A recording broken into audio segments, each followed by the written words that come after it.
Well, a very beautiful good morning to you back in the studio, Mr. Archie. Good morning to you, Frank. Good morning to all our listeners and viewers from around the world. And as usual, it is a Wednesday, so we are very, very pressed with time. But later on at about 1800 hours on Niger Voices in the studio, we'll be discussing President Muhammadu Buhari, his 8 years tenure. But for now, as you can see,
transition of government. We see this every 4 years in Nigeria. I'm not too sure what it is in other countries as well. But when it comes to, the transition, that means that, we're expecting as many dignitaries that will be flying into the country. You did ask, when is it going to happen? May 29 is when we expect the changeover of government. That will literally mean that the government is still the same, because it's still the same APC that will continue the government, as against what happened during the 2015 when, APC was moving into, the government and the PDP was stepping back.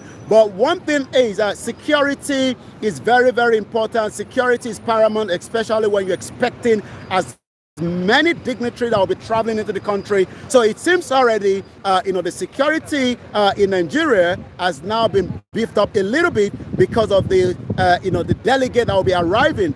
They are not going to arrive until maximum a day before the inauguration. But one thing you ask is, what part are they also checking out? They are going to focus more around Abuja, because Abuja Eagle Square is where this event is going to be taking place. And that literally means that if you do not have any business in Eagle Square on the 29th, our advice is just stay clear, because the security operatives are not giving any room for what we call jaga jaga or jege jege in the Yoruba language or in the broken English. I'll come back again to you in the studio. This is still Star Radio UK reporting from Westminster this morning as we continue to look into what is happening in Nigeria, and the most important thing, as the election tribunal continue, but it seems that there might not be a deadlock before May 29.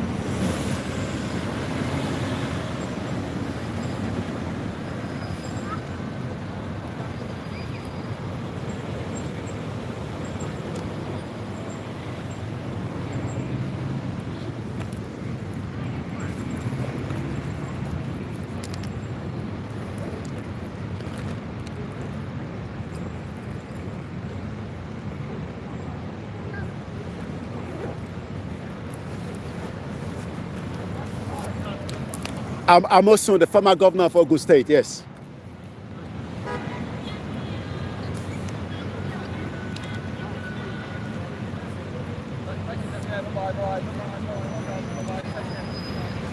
Well, if you probably would not know, Ogun State is just about 45 minutes drive, to Lagos State, but that is in reality, you will probably spend more than 3 hours because of the gridlock, the bad roads and all that.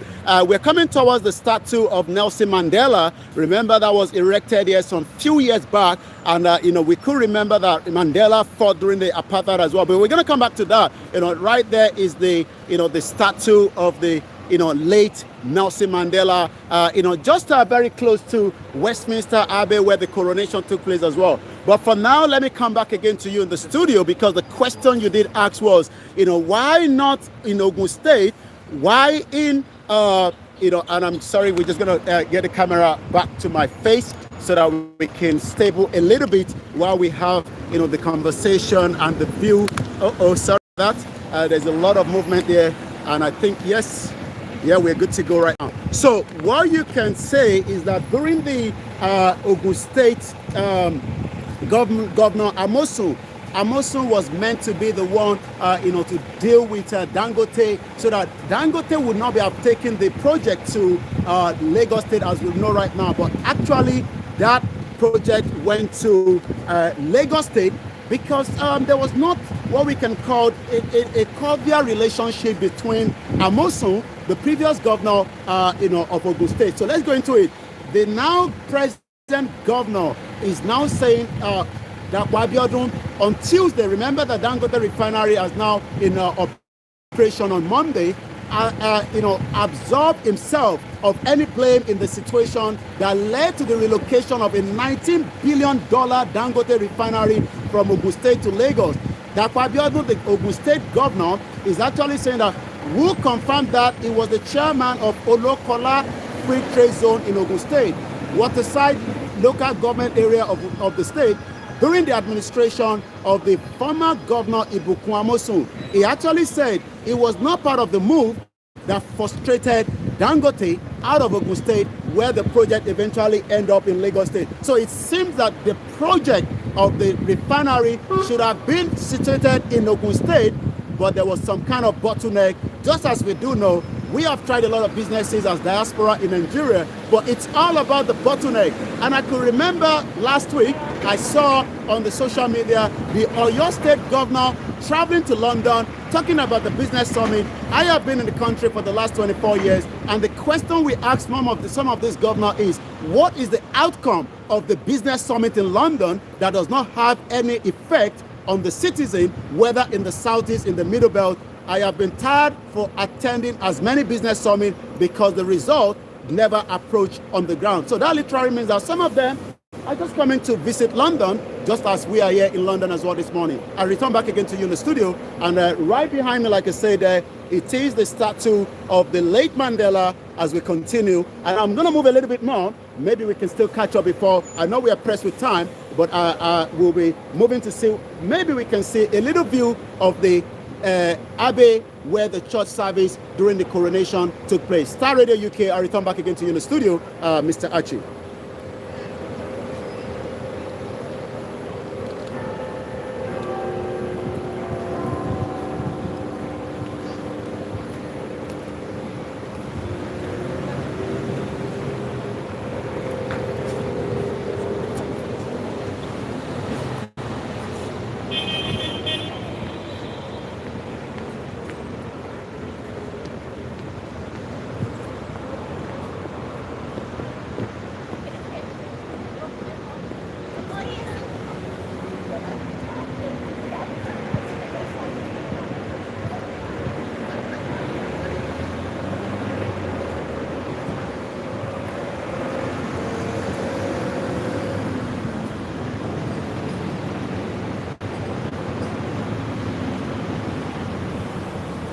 Well, there's a lot of different information. Like I said, bear with us, there's a lot of noise.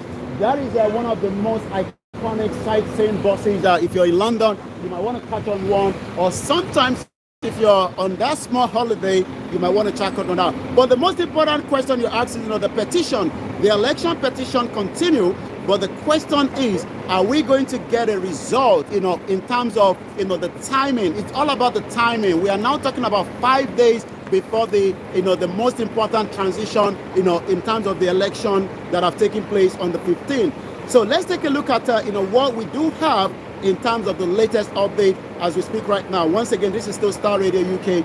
It is the finest. Election Tribunal, Free Nigeria movement have now frowned on the rejection of a live broadcast. So we are not likely to see any live transmission right inside the election tribunal, but a political group known as the Free Nigeria movement has now called out the rejection of the live broadcast of the election petition tribunal proceeding. It's saying it is the earliest way, earliest way of Nigerians to follow up on this. And this literally means that we just have to wait, for the outcome each time after the proceeding. But like I said, whether there will be a final outcome, where Nigerians will know whether Tinubu will continue to be the president or there will be a rerun, all this is still in hanging, because 5 days now, the government continue to prepare for the inauguration, while Atiku and Peter Obi continue to drag it right there, trying to find a solution to whether there will be a kind of, a review of the election that took place right on the 25th of February, 2023. Star Radio UK, I'll come back again to you in the studio, Mr. Archie.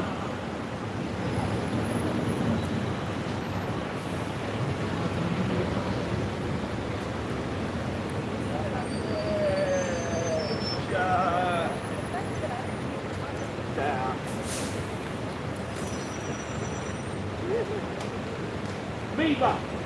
Viva!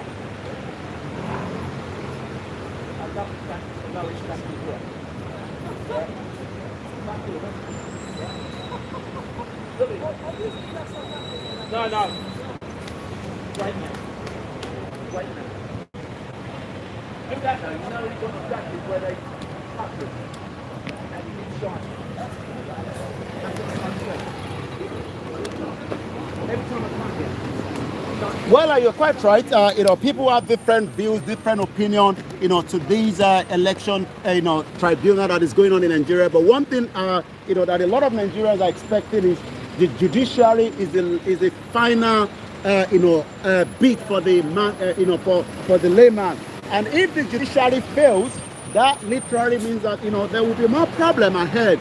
But whether that is going to be something that we will say that the judiciary will be able to give us a final, I'm just trying to give you a better view of the Big Ben right there, as you can see right there. Yes, we managed to get it there because it's one of the most iconic, well-taken picture. But you are quite right. More Nigerians are still not really pleased, with the outcome so far, especially when they are not given the opportunity for what we call a live transmission from the court itself.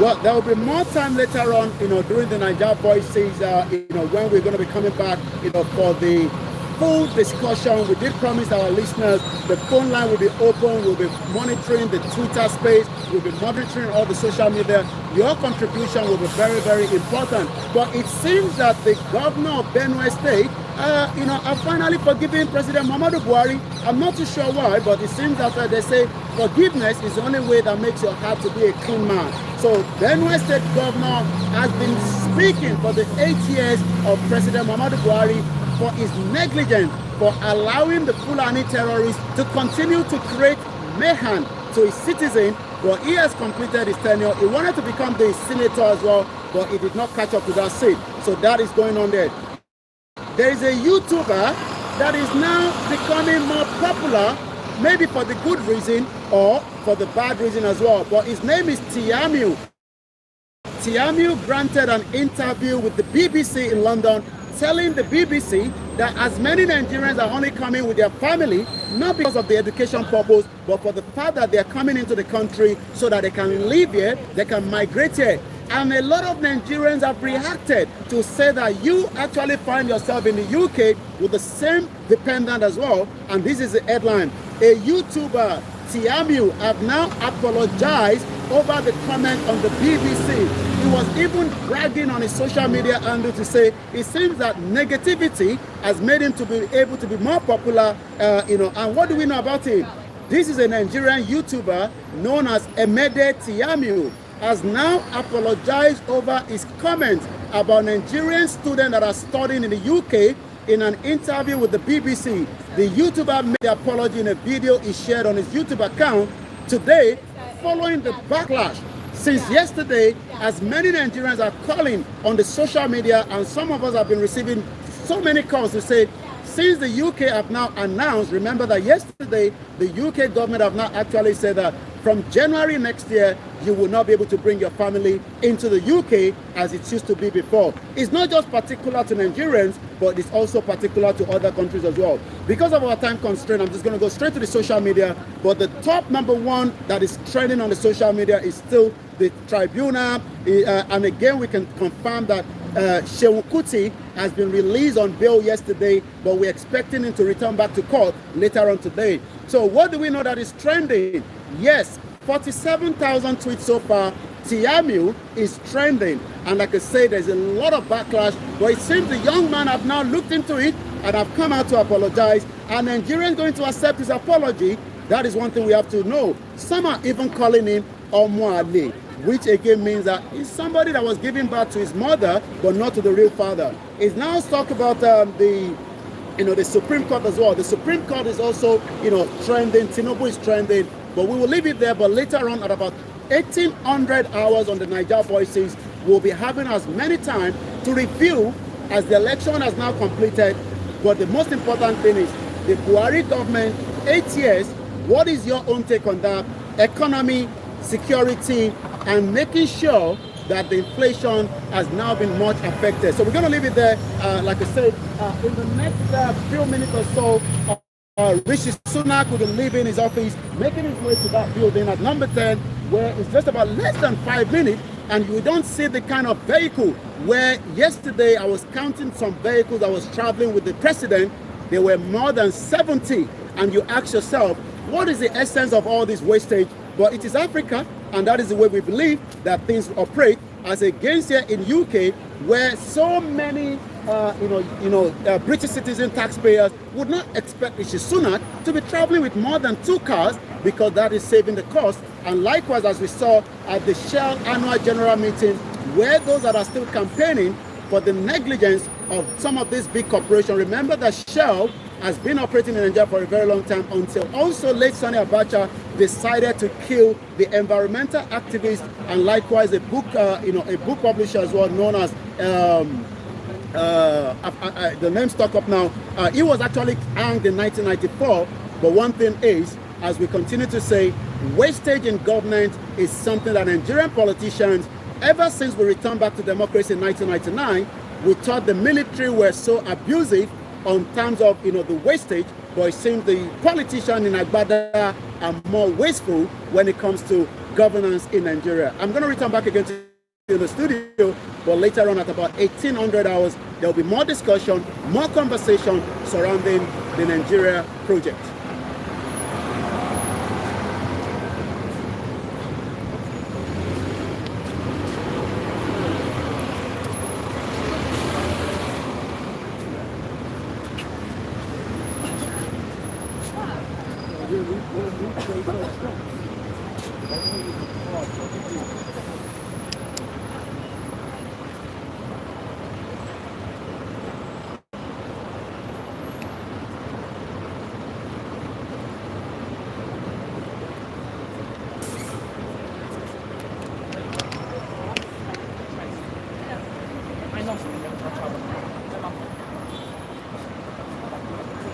Well, stay tuned. Actually take you through the rest of the segment, but I will be back at about 1800 hours for what we call the Niger Voices. If you have not listened to it before, it will be very fantastic. And as you can see from the Big Ben there, it's just exactly 25 minutes past 11, with so many tourists, especially that look like they're from, Japan, which I believe so, because most of them we know have a good relationship. Remember that Rishi Sunak was in Japan for the G7, is currently back. But as many Nigerians would love to be in the country as well as a Commonwealth citizen, but it seems that is not happening. And it looks like a YouTuber has done more damage than trying to bring more peace to Nigerians that are already frustrated. This is now Star Radio UK. This is how far we can go. Bye for now.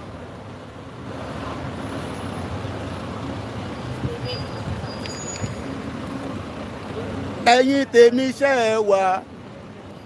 Olólólólólólóló ṣe wá. Àti parí Star Radio. Ẹ̀yin tèmi ṣe wá. Sórí sátú tí mo wà lẹ́yìn ẹ̀. Níjọ́ kan wọ́n pè ní terrorist. Mò ń bọ̀ ó kù díẹ̀ náà àìtí dé. A ṣe fẹ́ bẹ̀rẹ̀ agbami ètò ti tọ̀dọ̀ tiwa. A ti parí ti Star Radio UK. Ẹ̀yin tèmi ṣe wá. Olólólólólóló ṣe wá. Kò síbi táwọn lè rìn sí ní London bàbẹ́ nítorí pé nígbà kan wọ́n pe Mandela náà ní terrorist. Wọ́n ní kò mọ̀ ṣe, ẹ má bínú, a máa set up one more platform. There will be a lot of movement. Camera a máa lọ báyìí. Tẹ́ bá ti support wa dáadáa. Gbogbo tí àwa náà need ní equipment, àwa náà a máa rà sọ́pọ̀, a máa fi ṣe program. Mo kí gbogbo alẹ́ nǹkan sí pé Oòduà gbè wá kò ní gbé ọ̀dàlẹ̀. Yoruba nation no going back. Ẹni tó bá sọ pé going back, á jẹ́ pé ènìyàn kò mọ bó ṣe ń lọ rárá. Mo nílé wo comment, but I will try to see if I can pick one or two. Ẹ má bínú pé gbogbo ẹni tó bá fẹ́ wo audio lẹ́ǹkan ẹ lè gbọ́ nǹkan tí a ti ń sọ nítorí pé ìta ni mo wà. Ẹ̀yin tèmi ṣe ẹ wà gbẹgbẹgbẹgbẹgbẹgbẹgbẹgbẹgbẹgbẹgbẹ. Ẹ̀gbọ́n mi Yẹmí Fátókẹ́ mo kí yín. Abdullahi ṣàlàáfíà ló wà. Mo ní ẹ̀yin tèmi ṣe sórí freedom tí mo ń enjoy níbí báyìí. Àdúrà freedom yẹn ni mò ń gbà fún ẹ. Kọ́lọ̀ wá jẹ́ kó rí freedom yẹn o. Kọ́lọ̀ ń jẹ́ orí freedom yẹn bí Tinubu ṣe fẹ́ dé báyìí nísìn. Ẹ̀yin tèmi ṣe ẹ wà kókókókókó. Mo fẹ́ sáré set up Facebook wa. Kọ́ lè máa bá wa ká lọ. Èmi àbúrò yín náà ni. KOIKIMEDIA, mo kí yàwá Comfort Ológunjà. Mo kí yàwá gbogbo yín pátápátá ni mo ń kí. Ẹ jẹ́ ń nojú kámẹ́rà yẹn. Kẹ́ tó máa sọ pé ó dọ̀tí. Ẹ̀yin tàwa ṣe ẹ wà pararararara. Ẹ jẹ́ ń kúrò lẹ́dọ̀ àwọn nítorí pé iconic kìíní ni bíbá gbogbo ẹ̀ ló máa ń take picture níbẹ̀ kí má wá di pé mi mo gba àyè mọ́ wọn lọ́wọ́.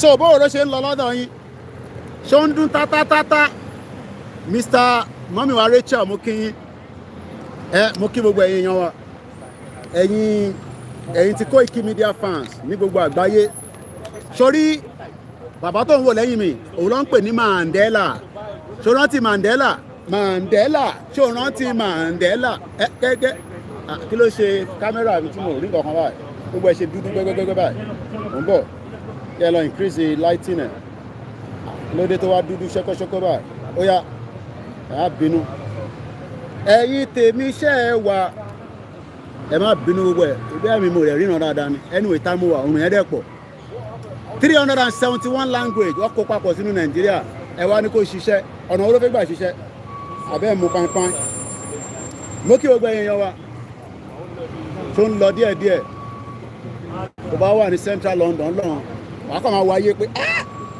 a ṣẹ̀ṣẹ̀ bẹ̀rẹ̀ ayé jíjẹ ẹ̀yin tẹ̀wá ṣẹ́ ẹ̀ wà báwo ló ṣe ń lọ ládùúgbò yín sórí Gandhi òun ló wà níbẹ̀ civil disobedience òun ló fi pa wọ́n Gandhi nìyẹn bẹ́ẹ̀ a máa gbé lọ́dọ̀ ẹ̀ láìpẹ́ mo kí gbogbo ọmọ Yorùbá lẹ́ẹ̀kan sí èmi KOIKIMEDIA the backpack guy tó máa ń gbé sórí báàgì mi omi wà ń bẹ̀ gbogbo ẹ̀ wà ń bẹ̀ mo ṣe máa ń gbé káàkiri nìyẹn náà yà gbé sẹ́yìn báyìí òun kọjá ń change fìlà yìí yà lo fìlà ilé ká lo ilé kò yẹ sọ́jà àti mọ bó ṣe ń lọ wàá máa tẹ̀lé mi ká lọ mo gbé tripod ńlá yẹn wá torí pé ẹrù ti pọ̀ jù káwa tá a bá jẹ́ one man sójà báyìí ẹ̀yin tèmi iṣẹ́ ẹ̀ wà ọ̀yà èmi kọ́ lẹ fi máa wò ìwọ náà máa wo London láwa jẹ́ kọ́ máa sọ wọn pé Nàìjíríà máa ṣiṣẹ́ kọ́ máa parọ́ fún ẹ náà ẹ jẹ́ àkọ́kọ́ bẹ̀rẹ̀ látọ̀dọ̀ Mandela máa jójo Mandela tó ń jójo Mandela ṣé wọn náà ń jójo Mandela sórí níjọ́ kan wọ́n pe Mandela ní ọmọ tó pè wọ́n ń pè ní terrorist ọmọ rí sì tó ṣe ń pè ní terrorist nítorí pé kò ṣe tí àwọn òyìnbó fẹ́ in tó òyìnbó fẹ́ Mandela ní no òun ò lè ṣe wọ́n wá wò pé ó dá Mandela máa jójo Mandela tó ò bá lè ṣe ń ta fẹ́ a jẹ́ pé a máa castigate a máa pè é ní orúkọ tó ò fẹ́ Mandela ní tó báwọn yìí ní kẹ́ ṣe fóun àmọ́ sẹ́ òun ò fẹ́ kí àwọn èèyàn òun kíyà jẹ wọ́n náà lẹ́ni mo sọ fún yín pé lágbára tàwọn tó nílẹ̀ tó ní ilé ayé orúkọ Ìgbòho Òòṣà ìmọ́lẹ̀ Yorùbá ẹ bá máa ṣàmì a máa gbé èrè ẹ̀ wá sí UK ó kù díẹ̀ ni nítorí pé níjọ́ kan bó ṣe ń pe Mandela náà ní terrorist ìbọ̀lẹ́rìí nísìn ìwọ náà wo èrè Mandela ṣó ń rí ẹ nítorí pé ìjọ́ kan wọ́n ń pè ní terrorist they were calling him terrorist but today sori pé ó ti wà ní London nísìn tí èrè ẹ̀ ó wá ń ranjú mọ́ wọn ní iwájú Parliament ìdí tí àwa ṣe ń sọ fẹ̀yàn ọmọ Yorùbá ni pé sori báwọn Yorùbá ṣe ya picture ẹ̀ do you know him hello do you know him okay ṣe gbọ́ oníyẹ sori wọn now tó mọ̀ pé èmi máa ń like practical dájú theory lọ èmi ò mọ̀ nípa ìwọ tó bá ṣe theory but èmi prefer practical now ìbéèrè tó yẹ kó béèrè lọ́wọ́ rẹ̀ ni pé Koiki tẹ̀ súnmọ́ bíbá iná kí ló dé tí ayé àwọn ilé ṣe dájú tiwa lọ ṣé o mọ̀ pé tó bá ti ń béèrè yẹn now sórí arákùnrin ṣé o mọ̀ tán pé wọ́n ń pè ní Gandhi Mahatma Gandhi má bínú fún pronunciation yẹn mo kí grandma Prince Adébímpé màmá dáadáa mo kí gbogbo ẹ̀yin grandma wa sórí bàbá tó ń wò yìí jẹ́ ń gbé picture súnmọ́ dẹ̀ sórí ilé tó ń wò yìí sórí pé slippers ló wọ̀ sórí pé iwájú iwájú Parliament ló gbóhùn náà sí tó bá lọ ka ìtàn bàbá ẹ̀ mo kí ìyàwó Sekinat all hail Biafra mo kí gbogbo ilẹ̀ nǹkan sí one thing a lot of people don't understand ni pé wọ́n feel pé freedom in tí wọ́n fẹ́ fún yín ni no kò sẹ́ni kankan tó fún yàn ní freedom is not given by just sitting down on the social media no sórí gbogbo àwọn tó ń wò yìí sórí gbogbo àwọn ọmọ tó wà lẹ́yìn mi yẹn ṣé ẹ̀ ń dọ́gbọ́n wò wọ́n ṣé ẹ̀ ń rí wọn àwọn ọmọ àwọn ẹ̀jẹ̀ ń sún sẹ́yìn sórí gbogbo àwọn ọmọ tó jókòó yẹn I'm sure pé ìlú ìkọ́ ló ń gbé wọ́n ṣeré wá fún kankan ni wọ́n wá fún project kan ni kí ló dé táwa náà lè máa kọ́ àwọn Nigerian students wá sí bíbá I'm talking about secondary school just for coming on a visit just confirming on coming to come and look at our artifacts. And this is why we are saying that until we have a system, not Nigeria, because the system in Nigeria is not working.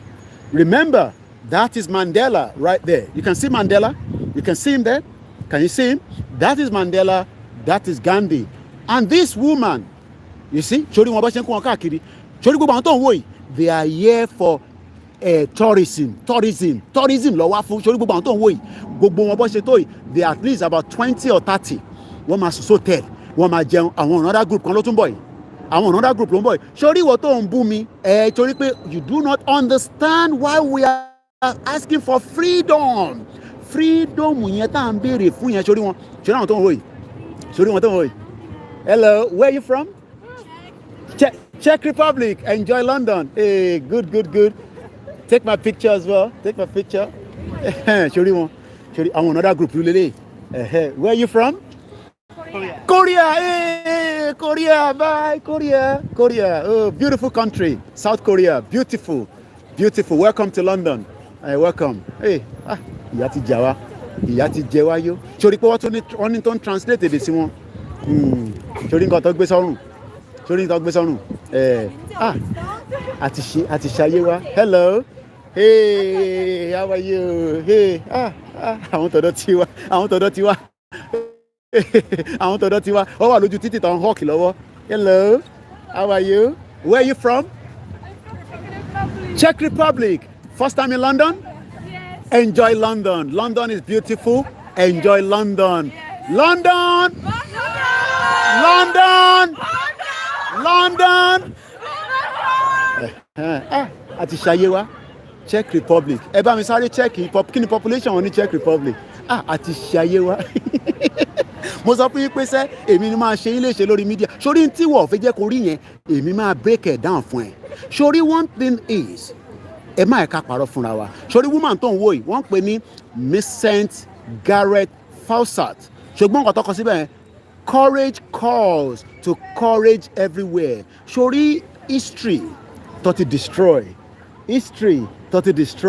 ní Nàìjíríà no mo kí yàwá Flo Yétúndé ṣe rí ẹ̀yin tẹ́ wà ní tẹ́tẹ̀ tí jáde kúrò Nàìjíríà tẹ́ẹ̀ tí wọ London Ọlọ́run á jẹ́ wọ London sórí ìlú tí wọ́n ṣì wà yẹn kò tí mo lẹ́yìn Amẹ́ríkà o àti accident kan ti ṣẹlẹ̀ mẹ́rin ṣá ẹ jẹ́ kí mi náà fojú mi ló ń jẹ iṣẹ́ tí mo ń ṣe báyìí ni kí n máa káàkiri ni mo kí gbogbo alẹ́ nǹkan sí sórí tó bá dé London ló máa mọ̀ pé London ó yàtọ̀ sori accident ti ṣẹlẹ̀ mbẹ́ yẹn they all lose control ni sori ọlọ́pàá ti jókòó tì lẹ́sẹ̀kẹsẹ̀ ìbéèrè máa ṣẹlẹ̀ question máa wà sáyé and this is why we are saying to our people kí ló dé tẹ́ ẹ̀ fẹ́ gbọ́ràn mo fẹ́ wábì kan jókòó sí ni o mo fẹ́ jókòó síbì kan torí pé mo ti rìn díẹ̀ mo ń bọ̀ ẹ jẹ́ ń lọ báyìí ẹ má bínú ẹ̀yin èèyàn wa bear with me. Orúkọ mi ni Koiki bí a ò tí mọ platform yìí tẹ́lẹ̀ ibi báyìí ò ń ṣe fracas ibi báyìí ibi tí a ti máa ń gbé ọ̀rọ̀ yẹ̀ wò tí a ti ń wo bí ilé ayé wa ṣe rí ǹjẹ́ ayé wa make meaning ní Nàìjíríà ǹjẹ́ ayé ta náà ń gbé does it have any meaning does our life have any meaning in that messed up country called Nigeria ṣé wàá máa tó dá wàhálà yẹn sílẹ̀ right àwọn òyìnbó yìí ni àwọn ló dá sórí gbogbo gbùrùgbùrù dáhùn jọ ń fà yìí tí à ń bára wa jà lórí social media àwọn tó dá wàhálà yẹn sílẹ̀ ẹ̀yìn mi lọ́wọ́ àbáyé àbí ká máa sọ pé ẹ̀yìn mi báyìí so that's the building that's the parliament but one thing is are we going to give up no mo tún fẹ́ set up another phone ni ìyẹn mo ṣe jókòó díẹ̀ mo máa ṣe ojú òpó studio number ẹni tó bá mọ studio number mo bẹ̀ torí Elédùmarè má pe number tó bá ti ń ṣe studio number so that kí ẹ̀yin náà lè bá wa sọ̀rọ̀ lé lórí I will try and see if more people would like to talk to me while I'm here tó bá ti rí pé journalist ni mí maybe they will talk to us and sometimes some of them don't want to talk they are very shy But one thing I can say to our people is we are really suffering. And that sufferness, oti ba psyche elumije. So a lot of people that we are saying that let us leave Nigeria. Ẹ jẹ́ ká fi Nigeria sílẹ̀. Let us work. Tabawa Nita, you need a lot of phone to operate. So that we capture as many people, because the more the broadcast MixLR, because the MixLR cannot work when I'm always share the phone to get spare phone. I share, but because okay, kilo de ti iPhone you show le. So moki mumbo kinton hotspot here out to on. So I don't know why o man pẹ́ kó tó pick ele ina nígbà mi. Ṣé má bínú ẹ̀yin tẹ́ wà lórí ngo ni iPhone mi wà. Ó dà pé iPhone lele mbo. Sorry about that. Ẹ má bínú. Ẹ jẹ́ n gbé another kini wọlé. Bear with us, those of you that are watching. You know, when I'm outside, there'll be a lot of movement. Okay, iPhone yẹn lele. Ẹ má bínú ẹ tẹ́ wà lórí Facebook. Ẹ fún mi ní 1 minute. Mo fẹ́ pa hotspot yẹn kí tútù tọ̀ lẹ́ǹkan sí.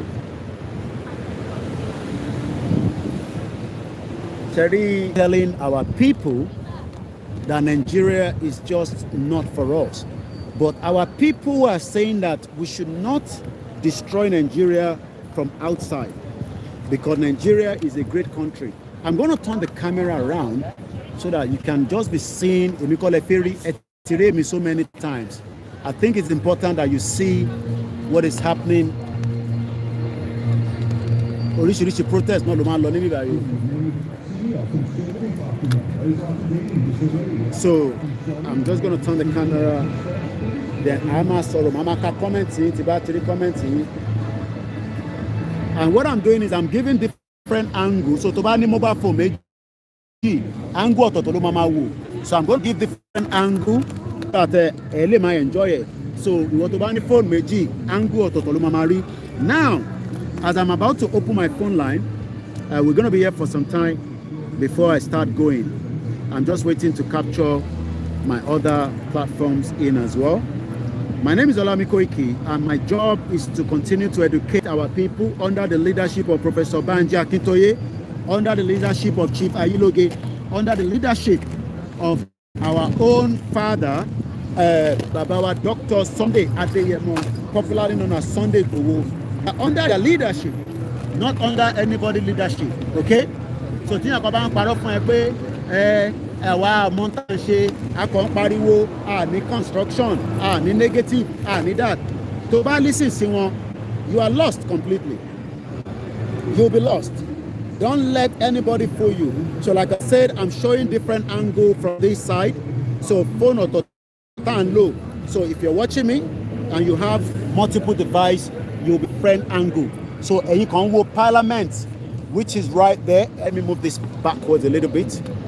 So you come my way. Mo fẹ́ kó come out view yẹn pé So koto di bring the phone line me on. My job is to tell the world that is going to serve us. We don't want the one that is not serving us.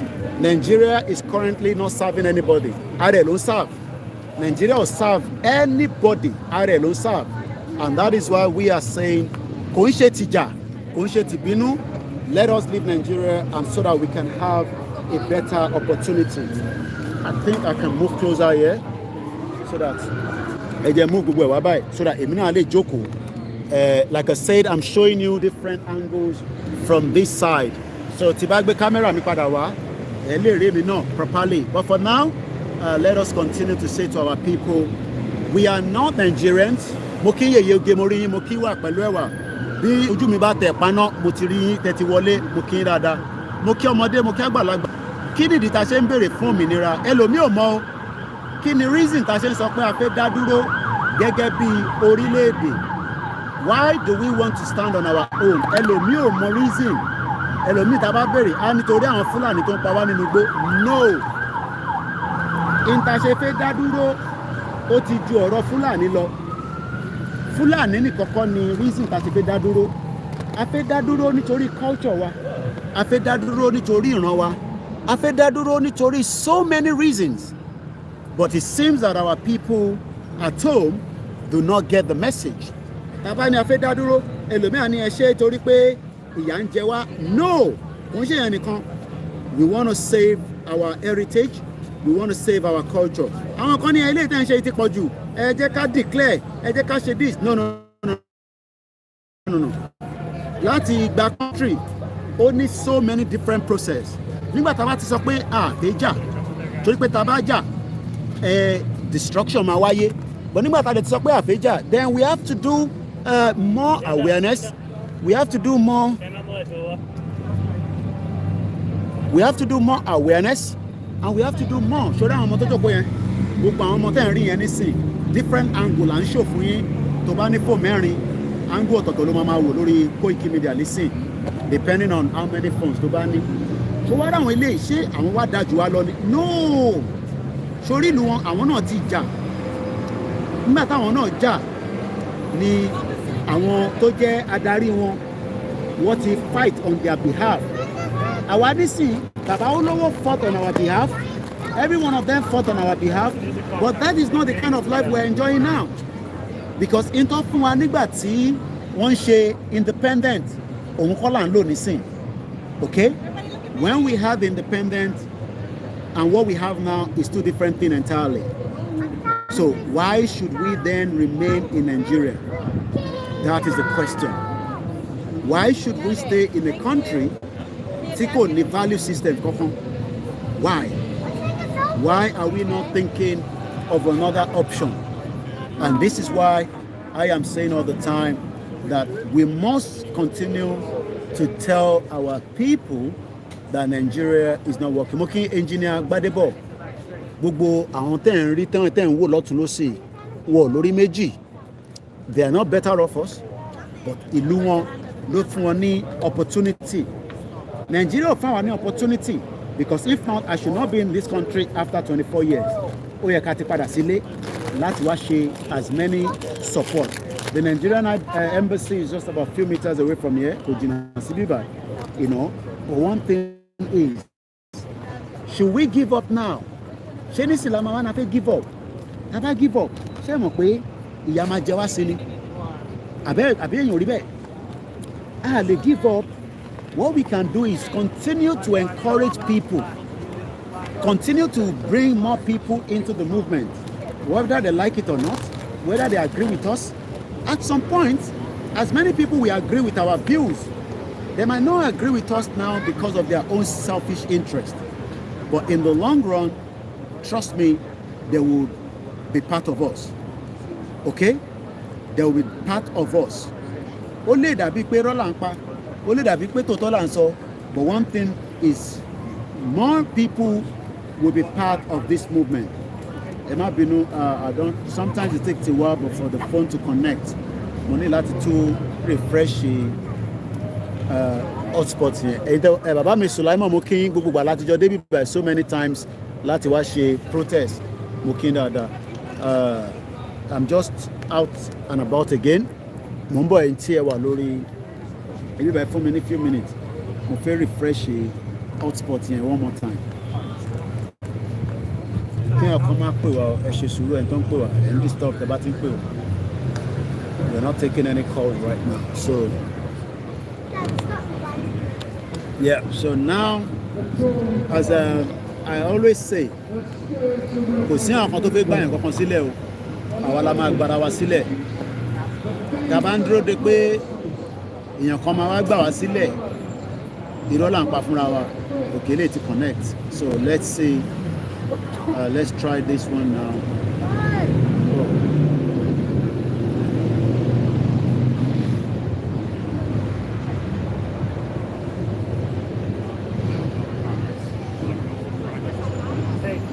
Mo kí gbogbo alẹ́ nǹkan sí.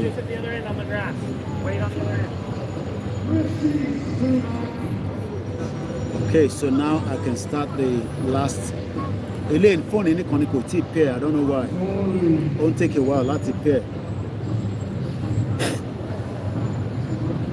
Tangerine má lọ jẹ mí o. I don't know why this is not starting.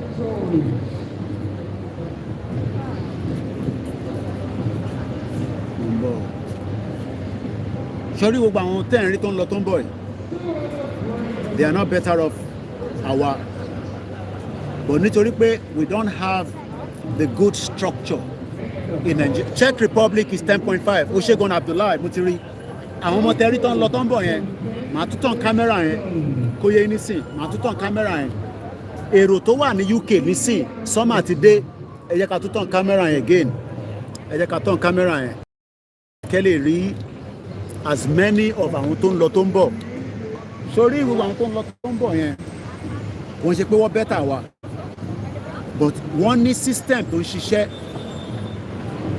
Hello. Hello. Where are you from? Sweden. Yes. Hey. So go Sweden. Kí ni population àwọn Sweden?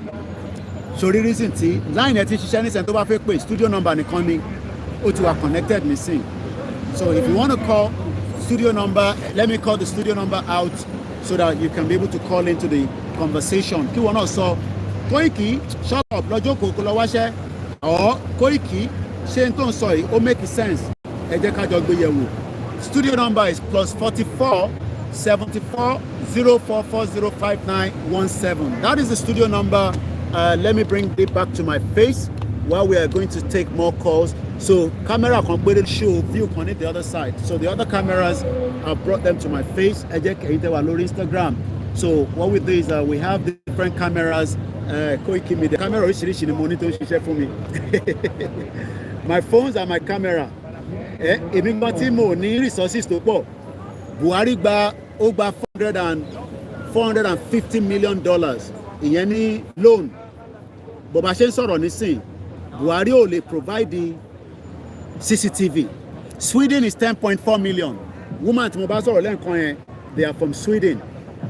So ẹ̀yin èèyàn wa nílé, by anybody jà.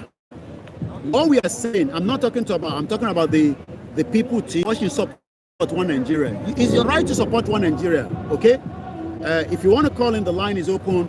+44 Abdullahi Bank number and sita Tiko KOIKIMEDIA team number one +44 74 044 05917. Now Sweden is 10.4 million. Kilo data one wa better off our. Why is it that our only need the same opportunity? Maybe I should turn this camera like this so that another camera. So I need different camera. To buy any phone, 1, 2, 3, 4, 5. 5 phones in moving broadcast. So to buy any phone, you will see the different angles of the transmission today. But mo fẹ́ kí YouTube yẹn kó face mi. Ẹ̀yin tí ẹ wà ní Nigeria. Why is it that the government could not provide the basic things of life to you? Why? Can you explain to me? To bá fẹ́ pè, the number is open +44 74 04 405917.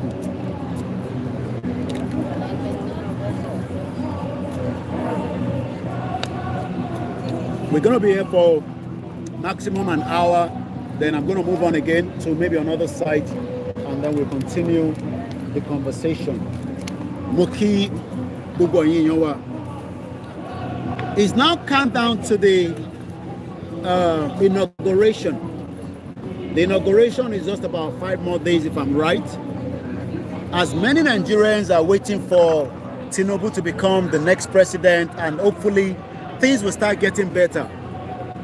But the reality is, are you sure things are going to get better when we don't have, the system that works? Number one, Tinubu will need a lot of money to run the government. As we know, Tinubu will need a lot of money láti fi run government, because the government tí Tinubu fẹ́ run, Buhari has destroyed almost everything. There is no what we can call ìlú kankan tó fẹ́ yá yín lówó mọ́. We keep borrowing. Gbèsè tó wà ní Nigeria, right, is staggering. Is in a huge number. Gbèsè tó wà nínú Nigeria bá ṣe sọ̀rọ̀ yìí is big. Gbèsè yẹn ò dẹ̀ dúró. And this is why we are saying to our people that why are we trying to delay what can help us? Why do we want to spend another 8 years? Some argument is that Tinubu will do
It is called the right to self-determination.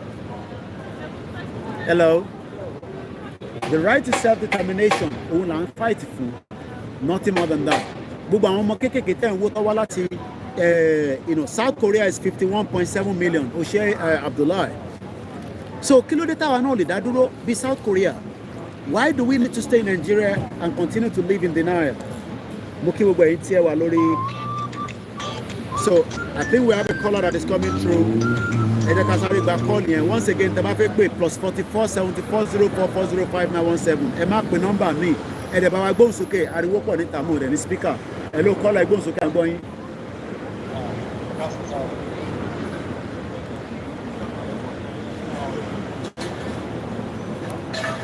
Mbọ̀ yẹ ká try láti increase volume yẹn díẹ̀. À ń gbọ́ yín. Béèrè lọ́wọ́ yín tí ò yé mi dáadáa fún mi wípé kí ni irú relationship wo ni Senegal àti Nàìjíríà ní papọ̀ àti Niger débi pé nígbà tí wọ́n ní wọ́n fẹ́ sí refinery Dangote. Haúsá ló ń sọ. President Senegal òun náà wá síbẹ̀ kí ni relationship lọ́kàn Senegal kan Nàìjíríà gan tí ò jẹ́ ìdíje fún nìyẹn àwọn ará ń fún mi sí ìlú yẹn bẹ́ẹ̀ rí ọ̀pọ̀lọpọ̀ tọ́jọ́ pé Senegal gan ní Gambia láti fẹ́fẹ́ Africa country ní àti darapọ̀ mọ́ náà àwọn tí wọ́n rúlu wa nínú Nàìjíríà yẹn tẹ́ wá tẹ́ lọ́ọ̀dì sí ní gọ́ọ̀mẹ̀ntì nínú Nàìjíríà yẹn sẹ́rí nǹkan tí wọ́n ti ń ṣẹlẹ̀ nínú Nàìjíríà yẹn àfíà wa Yorùbá kásẹ̀tì dára wa kalẹ̀ wàhálà ìtòrí gbogbo àwọn Africa country náà wò yẹn ní yẹn Mali yẹn Gambia yẹn Senegal yẹn gbogbo ẹni tí yẹn àwọn ará bíbà yìí bọ̀ máwọn Haúsá nù àwọn nọ́ọ̀tì yẹn wọ́n ti dá wàhálà lẹ̀ sí ìlú yẹn gidi o ká tètè múra ká tètè dára wa kalẹ̀ ní ìlú yẹn tó ọlọ́ọ̀bá tó àwọn jẹ́ sọ pé ká tètè jẹ́ Yorùbá nation èmi gan náà sọ èmi náà sọ ọ́ wà lọ́kàn tèmi náà ká tètè dìklẹ̀ rẹ̀ ẹni tí ọba kú ó kú ẹni tí ọba lọ kọ́ lọ so ètò ọmọ ẹ̀ jẹ́ nìyẹn. Because ààyè máa wà papọ̀ pẹ̀lú àwọn tó ṣe wípé àjọra wa yé náà àgbègbè kan náà àwọn kan tó wà wá láti Áfíríkà kọ̀ọ̀tù yẹn wọ́n tó wà jẹ gàba náà ilé wa lérí nínú ìlú títí wa.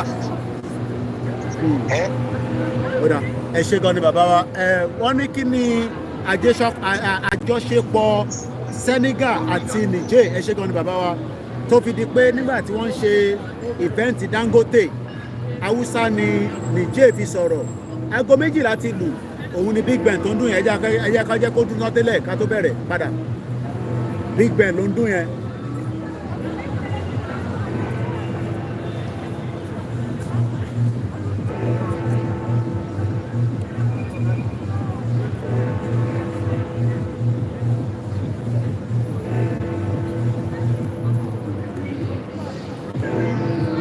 Once again, it's just 12 o'clock local time in London. My name is Olami Koiki, and I'm one of those media that is asking for the right to self-determination of the Yoruba people, that is indigenous people that have been put together in Nigeria by the British government in 1914.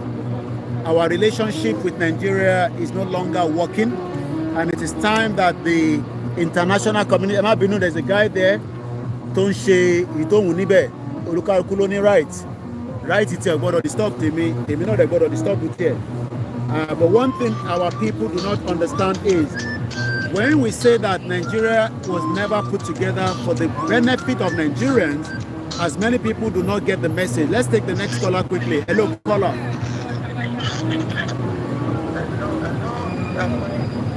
Hello, Angoy. Hello, I love the question the other brother asked. Okay.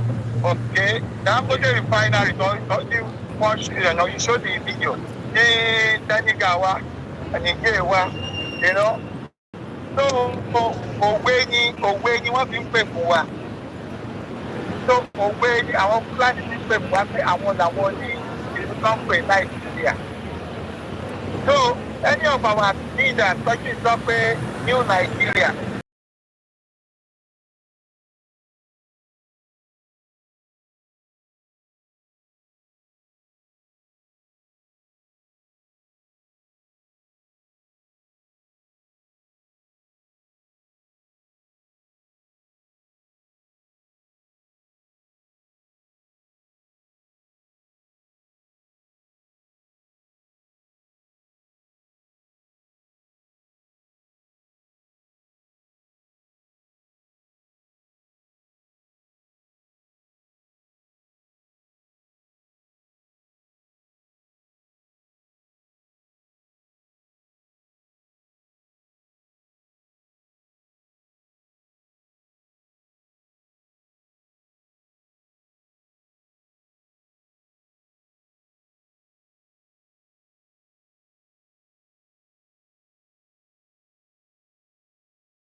movement now. They change location again. Okay. I'm glad to hear about that.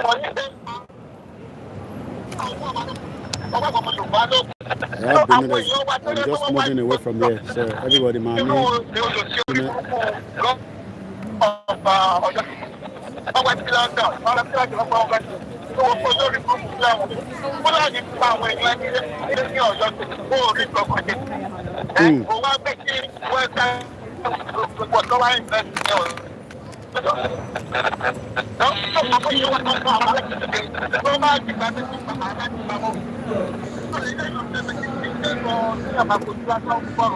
And who is behind all this is the British government and the American government. So you spoke and them about 2 months ago. Okay? Why is the British American government building the biggest embassy in the world in Yoruba land? So WhatsApp shade again.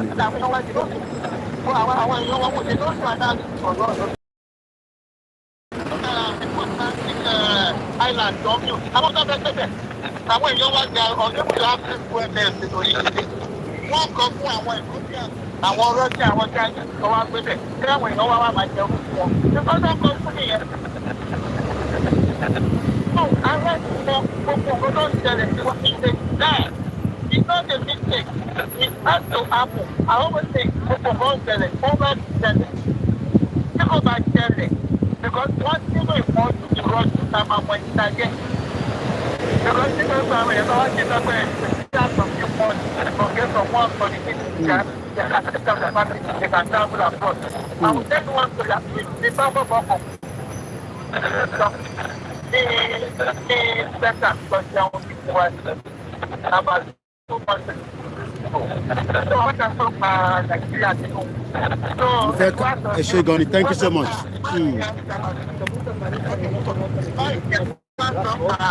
Really crowded this Sunday.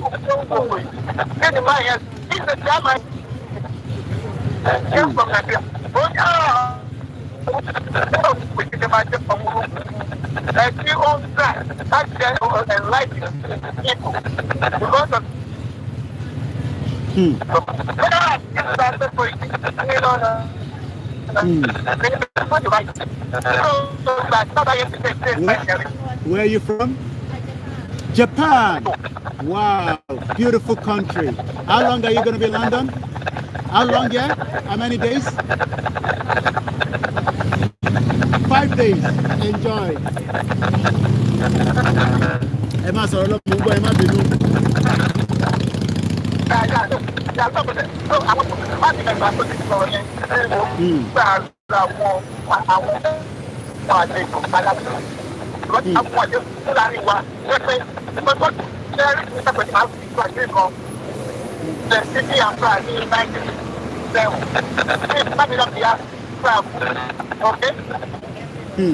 What's your plan for the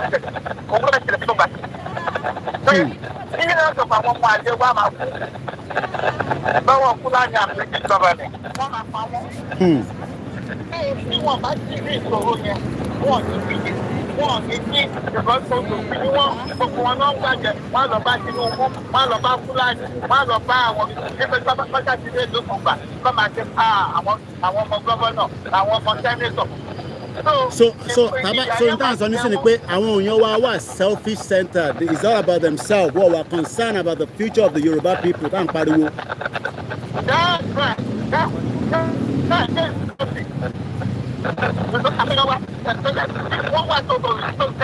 And that is too bad. You know, it's so bad. Okay, just me. Okay, now my family. Don't get it so far, no more. Okay, you don't want to family one. Family one. People like last two for some one.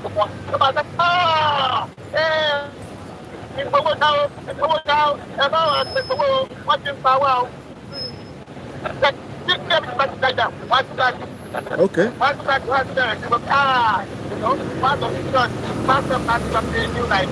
Pray for Nigeria. Okay, Nigeria is gone.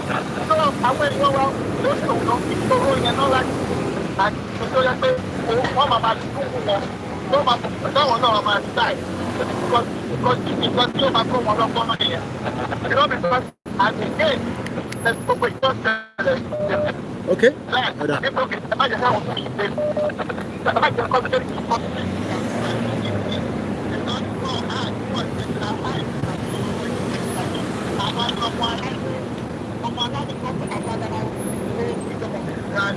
Okay, I want to put our money okay? Okay, Good afternoon.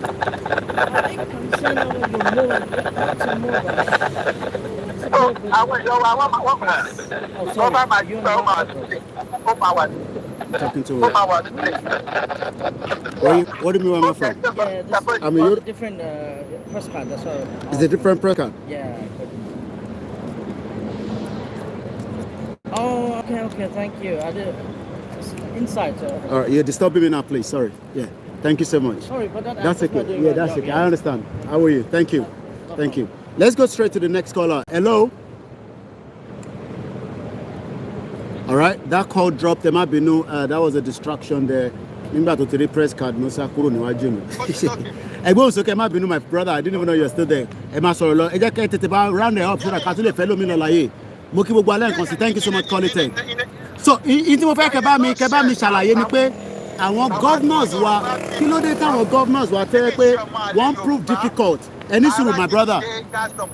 Kí ló dé táwọn governors wa tẹ́ pé wọ́n wà difficult láti get message pé ìdádúró wa gẹ́gẹ́ bí Yorùbá ó dájú pé ká wà nínú Nàìjíríà lọ because àwọn ni wọ́n ní a lot of power owó wà lọ́wọ́ wọn wọ́n ní network yẹn. Why is it difficult for our governors wa ẹ bá mi ṣàlàyé yẹn under 2 minutes ká lómi lè pè kọ́ ọ̀tún pọ̀ tó fi wọlé. Okay, thank you. That's a good question. Because it's not difficult for them. If you know, go to the president, okay, they have to come to Britain and to cut them out. Okay, and they have to make allegiance to the British government and to the royal family. Okay. So when they get there, when the president is there, all the governors, they have to do the bidding of British government. This is, and all those governors, okay, they are not for the people, they are for the Fulani British government. Yeah. Okay, they have to follow the assignment or the curriculum that is given to them. So the you want to say we know what just came out. The Biafran what was about Keremadu. What can I tell you the prison that Keremadu is? The Keremadu in the prison in one word. Yeah. Mr. Koiki coming. I'm going.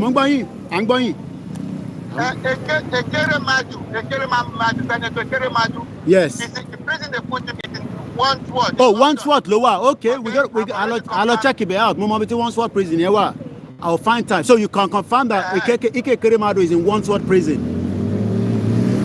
Yeah. Okay, then that's fine. I will make a visit there one of these days. But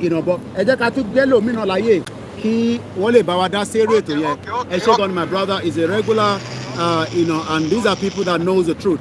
Moki gbogbo wa lẹ́ẹ̀kan sí ẹ jẹ́ n lọ kí ìyá wa moki gbogbo ẹ̀yin grandma tí ẹ ń gbọ́ mi tí ẹ ń wò mí. My job is to come and show you pé Nigeria náà tí à ń pè ní country kan kò fún wa opportunity just like gbogbo àwọn ìlú tá à ń wò ní bíbá. Ẹ jẹ́ n lọ sọ́dọ̀ grandma. Mo dẹ̀ dúpẹ́ fún ìmọ̀ràn tẹ́ fún wa ní orí program tá a ṣe ní àná.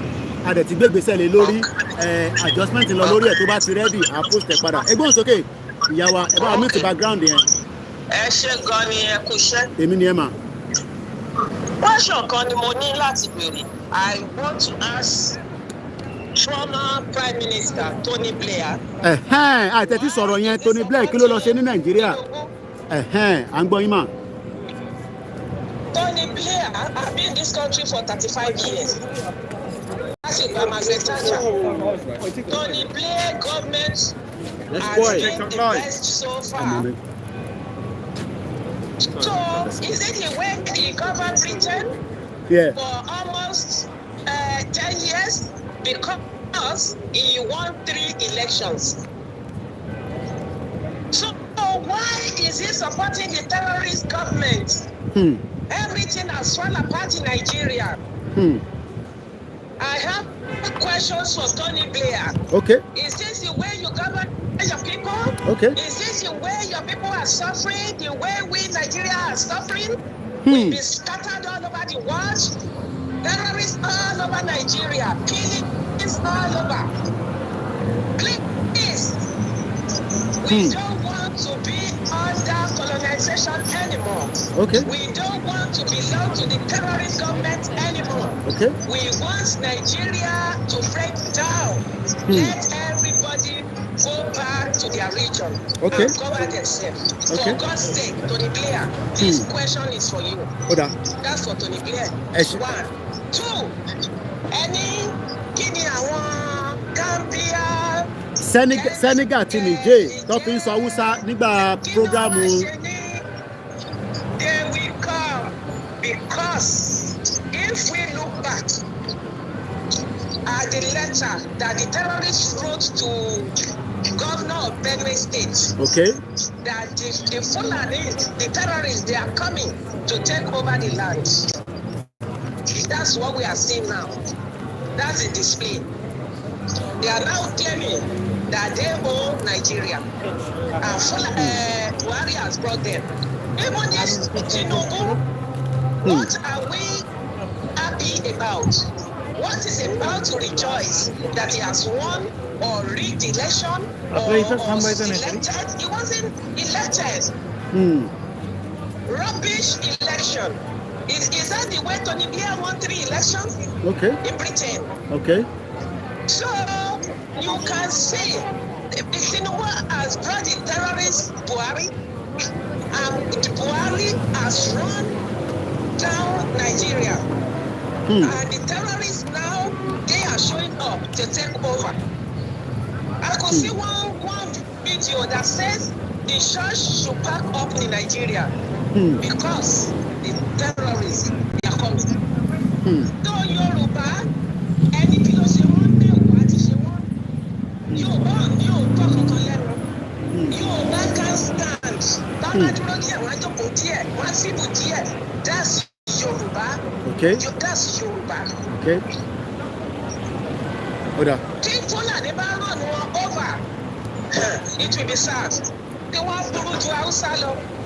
So this is the time to wake up. No, they support you. They are working for APC, the Fulani government. A rí pé the politicians will never support us. Kó tó di pé ẹ lọ ní mọ́mì wa grandma torí mo sì fẹ́ béèrè kan mà.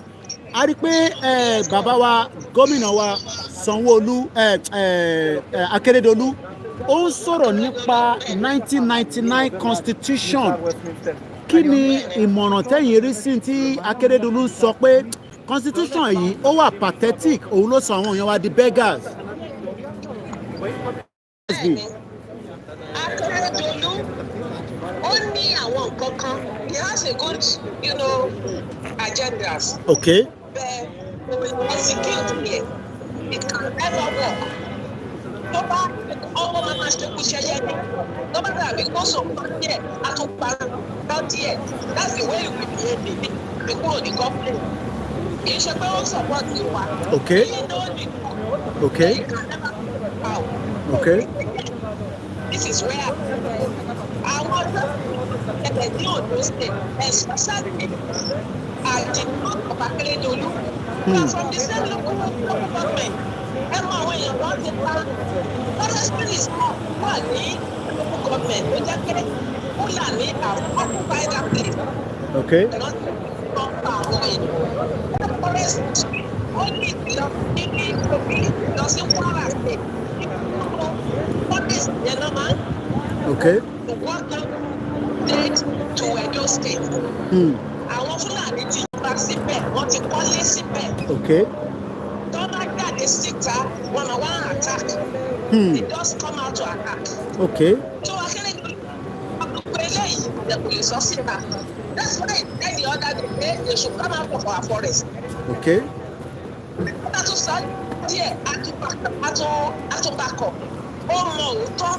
Pé tí àwọn pípò yìí, well, if care is not taken, wọ́n máa overrun Yorùbá. Bí Yorùbá bá ń jókè kan máa ṣe bálabàla. Okay. Tinubu kan. Ṣé tí Tinubu bá wá débẹ̀ ẹ má bínú mọ́ mi ṣé tí Tinubu bá wá débẹ̀ nísìn ṣé ẹ mọ̀ pé bóyá ẹ mọ̀ pé gbàtà Akérédolú fẹ́ gbẹ̀wọ̀n gbèsè kan Buhari government ó ń restrict ẹ̀ bákan ṣé Tinubu nísìn as a Yorùbá president even though pa mọ̀ pé Nigerian president ni ṣé àjọṣepọ̀ wọn àti Tinubu ṣé ó máa work? Well done. Okay. Because Tinubu is going to work on the platform of Nigeria. Okay. Nigeria. Okay. With the backing of Fulanis.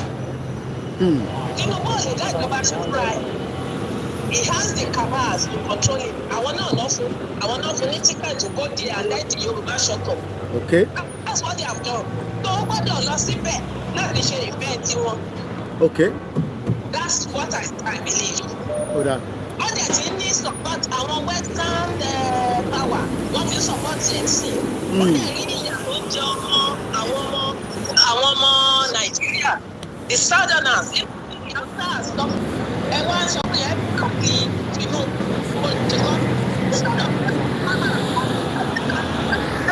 their ways so that peace can reign.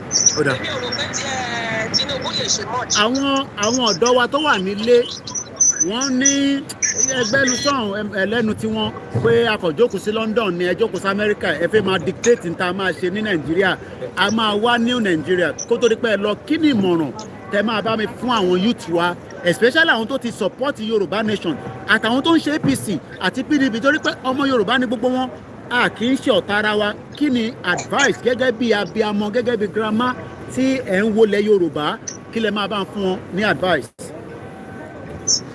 Nǹkan tẹ́mi lè sọ fún àwọn ọ̀dọ́ wa ni pé kọ́ dìde fún Yorùbá nation. Okay. Kò sí nǹkan tí Nàìjíríà fẹ́ ṣe fún wọn mọ́. Nigeria has finished. Okay. Kò sálàáfíà nínú Nàìjíríà mọ́ at all. Okay. Torí mo wo program tẹ́ ṣe lánàá ẹni ṣé Nàìjíríà wà lójú kan. Nigeria ò sí lójú kan. Nigeria has gone backward. Okay. Backward náà ti lọ. Okay. Compared to 60s and 70s and early 80s, Nigeria has gone backwards. So, forward, ká mọ ẹni tá a ṣe. Number one, ká máa lose identity wa. Number two. Number three, bí Fúlàní tó máa lọ́nu wa over. Of our nation. Ọ̀dà. Okay. Àwọn youth wa gbọ́dọ̀ dìde. Come out. Ọ̀dà. To tell this government that enough is enough. Enough is enough. Ẹ ṣé gan ni grandma.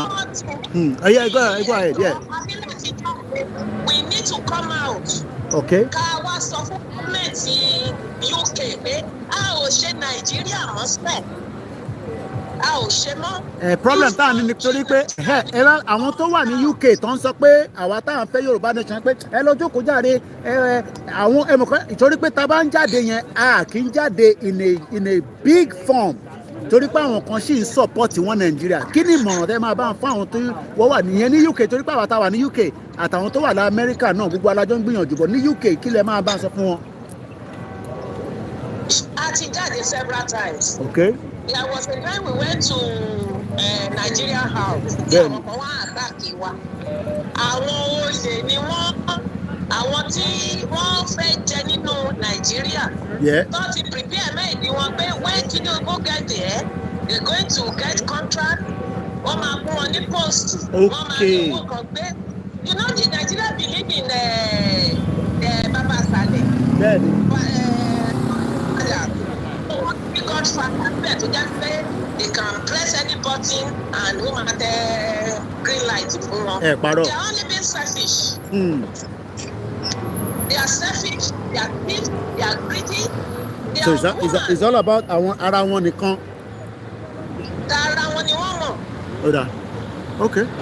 Tí ìlú Nàìjíríà bá dáa tó fẹ́ kó dáa, what are they doing here? What are their family doing? Wọ́n ń dóde Tinubu náà ni pé Tinubu máa wá ṣe. Oh, lọ́lé lọ́nà even if they go home, it's temporary. Okay. They are coming back. Oda. They have 2 passports. Ó dáa. láti máa travel bìbí Ẹ ṣé kọ́ gan máa ni. sá lọ sí ibi tó bá ti rọ̀ wọ́n Ẹ lọ́rùn. kú làákàyè, Ó lè ní grandma. àwọn their chiefs. Ẹ ṣé gan ni mà. They Thank don't you have so any much. agenda fún ìlú yẹn. So Ó dáa. Yorùbá nation, No a going gbọ́dọ̀ back. Ó dáa. find it. It's time. Ẹ ṣé gan ni. Ẹ ṣé gan ni. Thank you so much. Thank you for the good work. Ẹ ṣé gan ni. You're welcome. Mo dẹ̀ dúpẹ́ lọ́wọ́ yín fún gbogbo ìrànlọ́wọ́ tẹ̀ ń ṣe ní tàdúrà. Ẹ ní sùúrù, mo fẹ́ move away from ibi by again ká tún change location. A máa manage gbogbo tí máa fi move ẹ nítorí pé fóònù ta kó dání 5 ni, so gbogbo yín máa ṣe kí ni, ẹ máa ṣe sùúrù, gbogbo fún yẹn máa lọ ní zigzag. Mo kàn fẹ́ change location again. Ẹni tó ń pè yẹn máa ṣe sùúrù gan, ẹ máa ṣe sùúrù gan, ẹ ní sùúrù torí pé mo fẹ́ fún wa ní another angle mi ni mo fẹ́ fún wa. Mo ń bọ̀, mo fẹ́ cross, ẹ jẹ́ n lọ cross properly. Mo kí gbogbo ẹ̀yin èèyàn wa, ẹ ṣe sùúrù pẹ̀lú mi. Mo fẹ́ fún wa ní a different angle sí èyí tá ti ń wò látẹ̀ǹkan kó lè bá mọ̀ pé tourism in tó wà important ni, tourism in tó lè múràn lọ́wọ́ wá ni. Ibi báyìí ni mọ́tò yẹn ti l'accident lọ́nkàn kékeré náà ni, kò pọ̀ púpọ̀, mọ́tò yẹn lẹ̀ ń wò lọ́nkàn níbẹ̀ yẹn, but apparently wọ́n ti wá resolve problem yẹn nítorí pé kí ni wọ́n lè afford kí mọ́tò yẹn kó wà níbí báyìí forever. Ẹ ṣe sùúrù, ẹ jẹ́ ká jẹ́ kí iná yẹn kó change. Security ni Buhari náà wọn ò rí ṣé Tinubu máa rí security ṣe? Ẹ má bínú, gbogbo yín máa wà a little bit gbogbo fóònù ẹ̀ bí ṣe gbé dání bí ẹ pẹ̀lú mi until tí máa fi cross títì.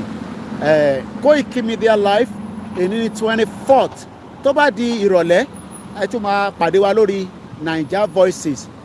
A lè cross nísìn, ẹni tó ń pè yẹn ẹ ṣe sùúrù díẹ̀ sí, ẹ rí i pé fóònù 5 ló wà lọ́wọ́ mi, so mo kàn fẹ́ change direction bí tí mo dúró sí láti tún fún wa ní a different angle, torí pé ṣé wàá rí gbogbo àwọn èrè tó ń rí lágbára Elédùmarè bá ṣe máa gbé èrè Ìgbòho Òòṣà náà wọlé níjọ́ kan náà nìyẹn. Ẹ jẹ́ n lọ sí abẹ́ shed yẹn torí fóònù yẹn, torí heat, torí pé tí bá wà lábẹ́ oòrùn púpọ̀ ó máa ní impact. My question is, why should we save Nigeria? Ṣé Nigeria worth pé ká save again pẹ̀lú gbogbo ohun tá ti mọ̀, gbogbo ohun tá ti gbọ́, gbogbo ohun tá ti rí, gbogbo ohun tí a ti fi kọ́ra wa ní ẹ̀kọ́ ní Abraham Lincoln out ẹ̀dá bí tí mo wá dúró sí, gbogbo àná láti mọ ẹni tó ń pè, máa fi wọ̀nyí lẹ́ẹ̀kọ̀ọ̀kan, gbogbo àná làmọ́ ẹni tó ń pè ní Abraham Lincoln. Tó o bá mọ̀ ẹja sáré gbé kọ́ọ̀lù ẹni tó ń pè yìí kò fi gbà rárá ni. Ẹni tó o bá mọ nọ́mbà tá a fi ń pe studio à á pè síta láìpẹ́ yìí, mò ń bọ̀. Ẹ jẹ́ ń lọ sí òkè lọ́hùn, mo fi máa dárúkọ location táwọn èèyàn ti ń pè. Ẹgbẹ́ òsókè mute background ẹ bá tún fi ń gbọ́ wa, èmi àbúrò yín náà ni, ẹ ti wà pẹ̀lú wa, à ń gbọ́ yín. Ẹgbẹ́ òsókè. Ẹ káàbọ̀ sórí ètò bàbá wa. Mo fẹ́ dárúkọ náà ni mo mọ̀ pé Àbújá ni ìṣó yẹn, mo ṣe rọra ṣẹnu mọ́ kẹ́lẹ́tẹ́lẹ̀ àti ọyìn ẹgbẹ́ òsókè sà. Lórí program wà nílẹ̀. Bẹ́ẹ̀ ni sà. À ń wò ó bóyá wọ́n máa gbé wọlé àbí wọ́n ní gbé wọlé. Ok. Kò sí nǹkan kan tí Tinubu lè ṣe. Kò sí nǹkan kan kẹ̀. Gẹ́gẹ́ bí kò sí nǹkan kan tó lè ṣe ẹ̀kọ́. Gẹ́gẹ́ bí mọ́tìwá tó pè lẹ́ẹ̀kan yẹn ti sọ. Ok. Wọ́n tó ní ìdí ẹ̀lẹ́ṣọ̀ yẹn fún Tinubu. Ó ti jọ ní àdéhùn tó ti wà láàrin àtàwọn fúta ní. Tí wọ́n dẹ̀ fi wọ́n bí mẹ́tọ́ wọ́n bí kú. Ó kúrò lórí ilé yẹn bó ti wà yẹn. Ẹ wò mí gẹ́gẹ́ bí nǹkan tẹ̀ ń sọ lórí àwa ọmọ Yorùbá. Bẹ́ẹ̀ ni sà. Ẹ̀bẹ̀ ni mo ń fi àwọn Yorùbá. Ṣé pé ọ̀rọ̀ yìí ti dọ̀rọ̀ ẹ̀bẹ̀ báyìí? Ọ̀rọ̀ ẹ̀bẹ̀ ni. Wọ́n jẹ́ ká ronú kó tó bẹ̀ jù. Àtọ́rọ́ léwu. Ó léwu. Ó léwu. Kí ni nǹkan tí bàbá wa rí tẹ́ fi sọ pé ó léwu? Kí làwọn nǹkan tẹ̀yìn ń wò tẹ́ ń rí gẹ́gẹ́ bí ẹni tó ń gbé l'Àbújá? Ẹ̀mọ̀ kéèyàn gbé l'Àbújá bá wá s'Àbújá nísìnyí wá kidnap mi ni, màá dẹ̀ wà lábẹ́ DSS dungeon. Wọ́n dẹ̀ ti ní kí n má wálé, jókòó síbi tó wà, máa kọ́ educate wa, máa fi gbogbo bó ṣe ń lọ. Kí lẹ̀yin rí tẹ́ fi ń sọ pé ó léwu àbí àbẹ́kọ̀ ń tàn wá ni? ẹ̀jẹ̀ kọ́kọ́ bẹ̀rẹ̀ báyìí ní Adó ní láti ṣe ń gbọ́ mi. À ń gbọ́ yín. Ó ní àdúgbò kan tó ń pè ní Akíkọ̀ǹkọ̀lá nínú ìgboro Adó yìí. Ṣé ẹ bá dé àdúgbò yẹn, àwọn Fúlàní àtàwùsá àwọn ló tẹ̀kọ bá ilẹ̀ yìí. Àwọn Fúlàní àtàwùsá ẹ bá bínú pé náà ìṣẹ́ pọ̀ níta.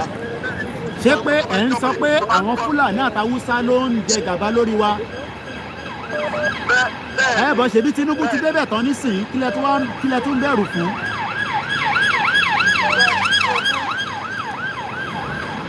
Ọ̀rọ̀ Tinubu kò sí máa jọ nígbà tó ní máa jọ wà ó máa bẹ́tà sí Tinubu lọ sí Tinubu tó bá gbéjọba yẹn. Ok. Bẹ́ẹ̀ ṣe ní sí àdúgbò yẹn ó ti ní area kan tí wọ́n wá lọ kọ́ pé kí wọ́n mú lọ síbẹ̀. Wọ́n dẹ̀ ti sọ fún ọ ti fẹ́ pé ẹ bá débẹ̀ yẹn ẹ̀gbọ́n. À ń gbọ́ yín. Ẹ wò mí ẹ nílé mu omi nínú ìgboro Adó ni o ẹ nílé mu omi tó dirty next stop in fact ìjọ tí mo kọ́kọ́ débẹ̀ yẹn mo wò pé. Ẹ tí Tinubu wá ti débẹ̀ gbogbo ẹ lọ́ máa resolve náà kílẹ̀ wá bẹ̀rù fún.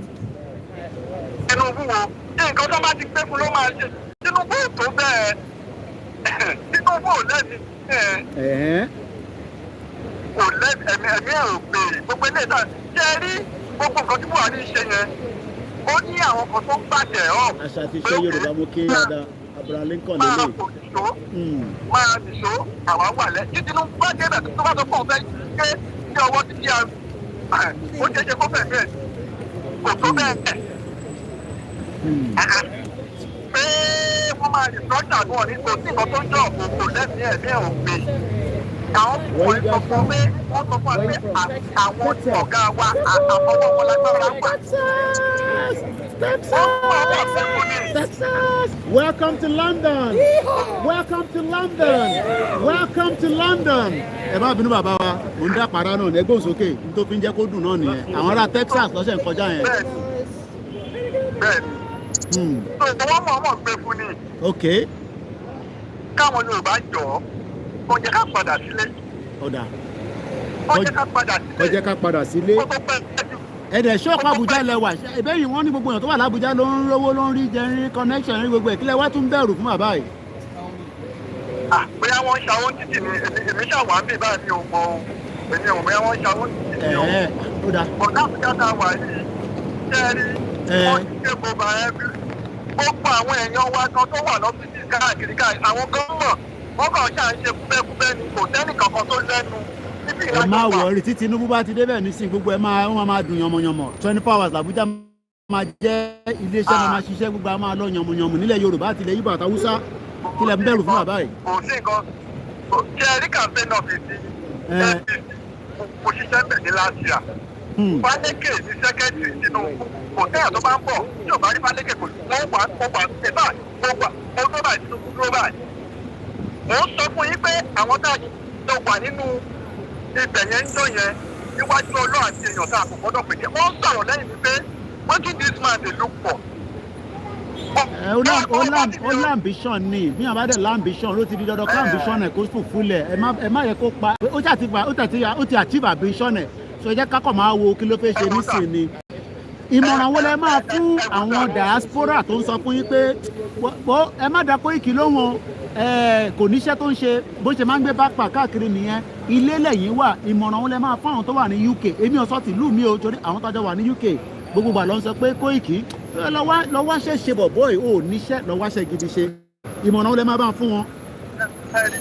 Where are you from? Where is Los Angeles? Enjoy your stay in London. You're welcome. Hey.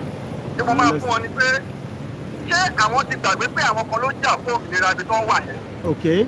Tó bá easy fún àwọn ò ní sálọ síbi tó ń wà yẹn. Tó bá easy fún wọn ò ní sálọ síbẹ̀. Ẹ̀wọ̀n náà wá kàwé ni wọ́n dẹ̀ náà wọ́n ti fi padà. Ìmí ìwá ṣiṣẹ́ ni wọ́n dẹ̀ náà wọ́n ti fi padà.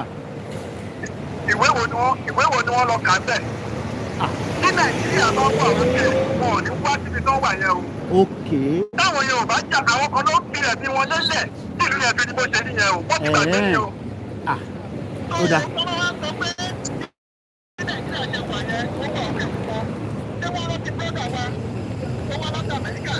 ẹ má ẹ̀ka tún sunkún láàárọ̀ bàbá wa.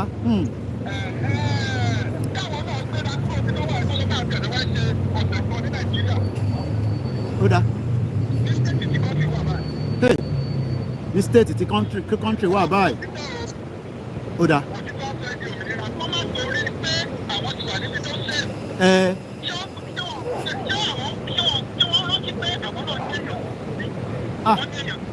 Ó dá. Ó dá bàbá wa. Ẹ ṣé gan ni. Ẹja tún fẹ́ lòmí láyè. Ọlọ́run bá ń dúró ti gbogbo yín l'Àbújá. Ẹ wà careful torí pé wọ́n ní security pọ̀ gan ní inauguration tó ń bọ̀ yẹn. Ọlọ́run ọba Elédùmarè ò ní járí wàhálà o. Bó ṣe ẹ ṣé gan ni. Ẹgbọ́n sókè. Yeah. Ilẹ̀ ni program.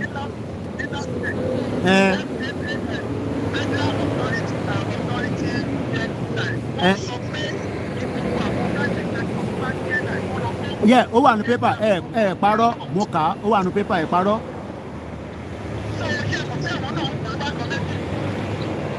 Torí àwọn tó máa gbé private jet wá ní ìlú tó ń bọ̀ pọ̀ ọ gbọ́dọ̀ rí ibi tó máa hangẹ̀ sí náà kílẹ̀ sọ bàbá yìí. Ó dà only for security reason. Ó dà where you from? Maradona Argentina. Ẹ ṣé gan bàbá wa, thank you so much. Ẹ ṣé gan ni Argentina làwọn ilé ti wá kọ́ọ̀lù mi náà tún bọ̀ ẹgbà kọ́ọ̀lù yẹn ó yẹ ẹgbọ́n sókè ẹni tó ń pè wá ẹgbọ́n sókè kò pé méjì àjọ ń ṣe náà ni ó máa wá sínú iṣẹ́. Ìmọ́lẹ̀ Yorùbá nìyẹn ànábì tiwa nìyẹn. Ọlọ́run ní dojú ní gbogbo ẹ̀yin mídíà àti ẹ má bínú bàbá wa kẹ́ tó máa gbé ọ̀rọ̀ lọ àwọn tó wà níwájú mi yìí ọmọ Argentina ni wọ́n ẹ bá máa find out Argentina mélòó ni gbogbo wọn ẹgbọ́n sókè bàbá wa.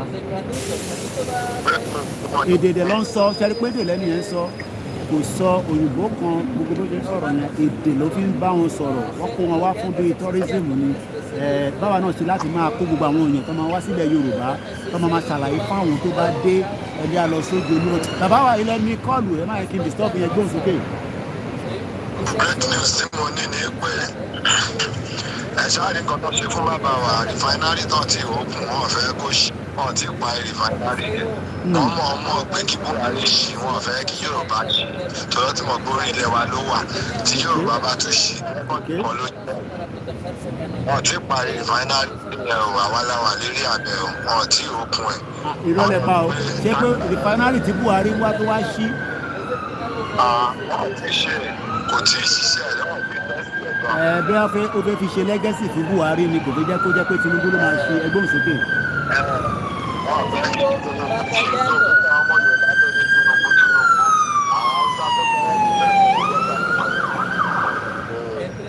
Nation wa ní ilẹ̀ Yorùbá ń bí Hausa Fúlàní ló control port àwọn ló control anything revenue wa àwọn ló wà ń bẹ̀ so a lè máa wo kó máa lọ bẹ́ẹ̀ àwọn afẹ́ kí ní break kí yíbo lọ ká Hausa anybody wa mọ orí ẹ̀kọ́ tó jẹ́ àwọn náà ní ìjọba.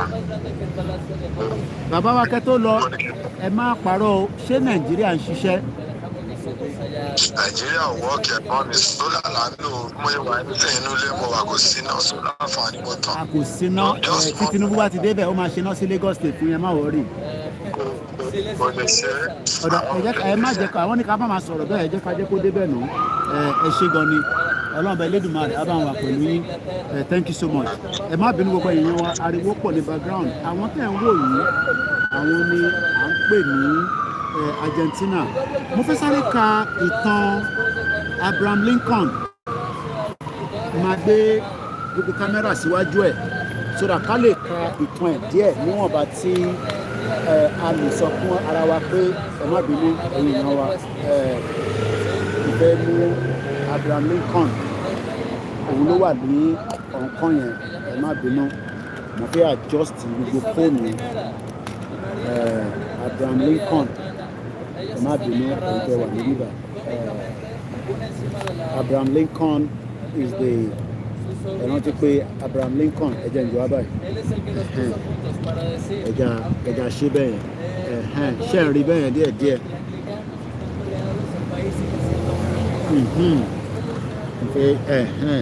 ẹ ṣáà manage mo fẹ́ ka history Abraham Lincoln fún wa ni ẹ̀yin tẹ́ wà nígbà yìí náà ẹ̀jẹ̀ àgbẹ̀ lọ sọ́dọ̀ Abraham Lincoln mo kí gbogbo yín studio number lọ́ọ́ ti fi síta ìbọn ṣe sùúrù ẹ̀ má ti pè mo fẹ́ ka ìtàn Abraham Lincoln fún gbogbo wa tí a wà lórí program yìí so that is Abraham Lincoln there ta ló ń pè bẹ́ẹ̀ ta lòun kí ló dé tí Abraham Lincoln fi jẹ́ èèyàn gbòógì tó popular gbogbo ẹ̀ ni mo fẹ́ fi ṣe program mi sí fún yín so ẹ jẹ́ ká sọ̀rọ̀ nípa Abraham Lincoln mo kí yín àṣà àti ṣe ìyàwó comfort mo kí yín mo kí gbogbo ẹ̀yin tí ẹ ti darapọ̀ mọ́ wa ẹ jẹ́ ká sọ̀rọ̀ nípa Abraham Lincoln díẹ̀ ká tó tún gba any other call so mo fẹ́ make sure pé gbogbo yín náà ni ẹ láǹfààní àti rí ẹni tí wọ́n ń pè bẹ́ẹ̀ mo ní láti ra mọ́ tripod eléyìí kò dúró dáadáa aṣáàmọ́ manager ẹ bá ṣe lè fi mọ́ ok ẹ jẹ́ kí n ṣe báyìí bí a kì í gbé wá síwájú mi kí wá tọ̀nà ẹ ṣáà manager ẹ bẹ ṣe ń rí ẹ ṣáà ń rójú ẹ gbogbo yín náà ni ẹ ń rí ẹni tó ń pè ní Abraham Lincoln ta ni òun kí ni important ẹ nílé ayé tíyàn bá jà fún kankan wọn ní gbé statue ẹ sí London so ẹ jẹ́ ká ka ìtàn so everybody ló ń rí Abraham Lincoln ẹ jẹ́ ìrìn kámẹ́rà mi èyí tẹ́ wà níbí ìbà ṣe ń rí ṣá ẹ ń rí níwọ̀n bá tẹ́lẹ̀ rí ẹ ń rí níwọ̀n bá tẹ́lẹ̀ rí àwọn eléyìí tó wọ ẹ̀rí nǹkan kan níbí ìbáyọ yeah wow everybody dey see am so everybody dey see Abraham Lincoln so yẹ kémi náà wá jẹ́ lecturer tí mo jókòó síwájú yín báyìí nígbà tẹ̀ wá ṣe báyìí ẹ jẹ́ kí n gbé wá so that wàá lè máa ríra mi now ẹ jẹ́ n gbé lọ sí Abraham Lincoln kí ló dé tí Abraham Lincoln ṣe wà important òun ni mo fẹ́ sọ̀rọ̀ lé lórí nísìn ẹ rí pé kò easy virulent virus dúpọ̀ ní tìrí ẹ máa jẹ́ ìfọ̀rọ̀ dúpẹ́ sílẹ̀ so now let's talk about Abraham Lincoln a little bit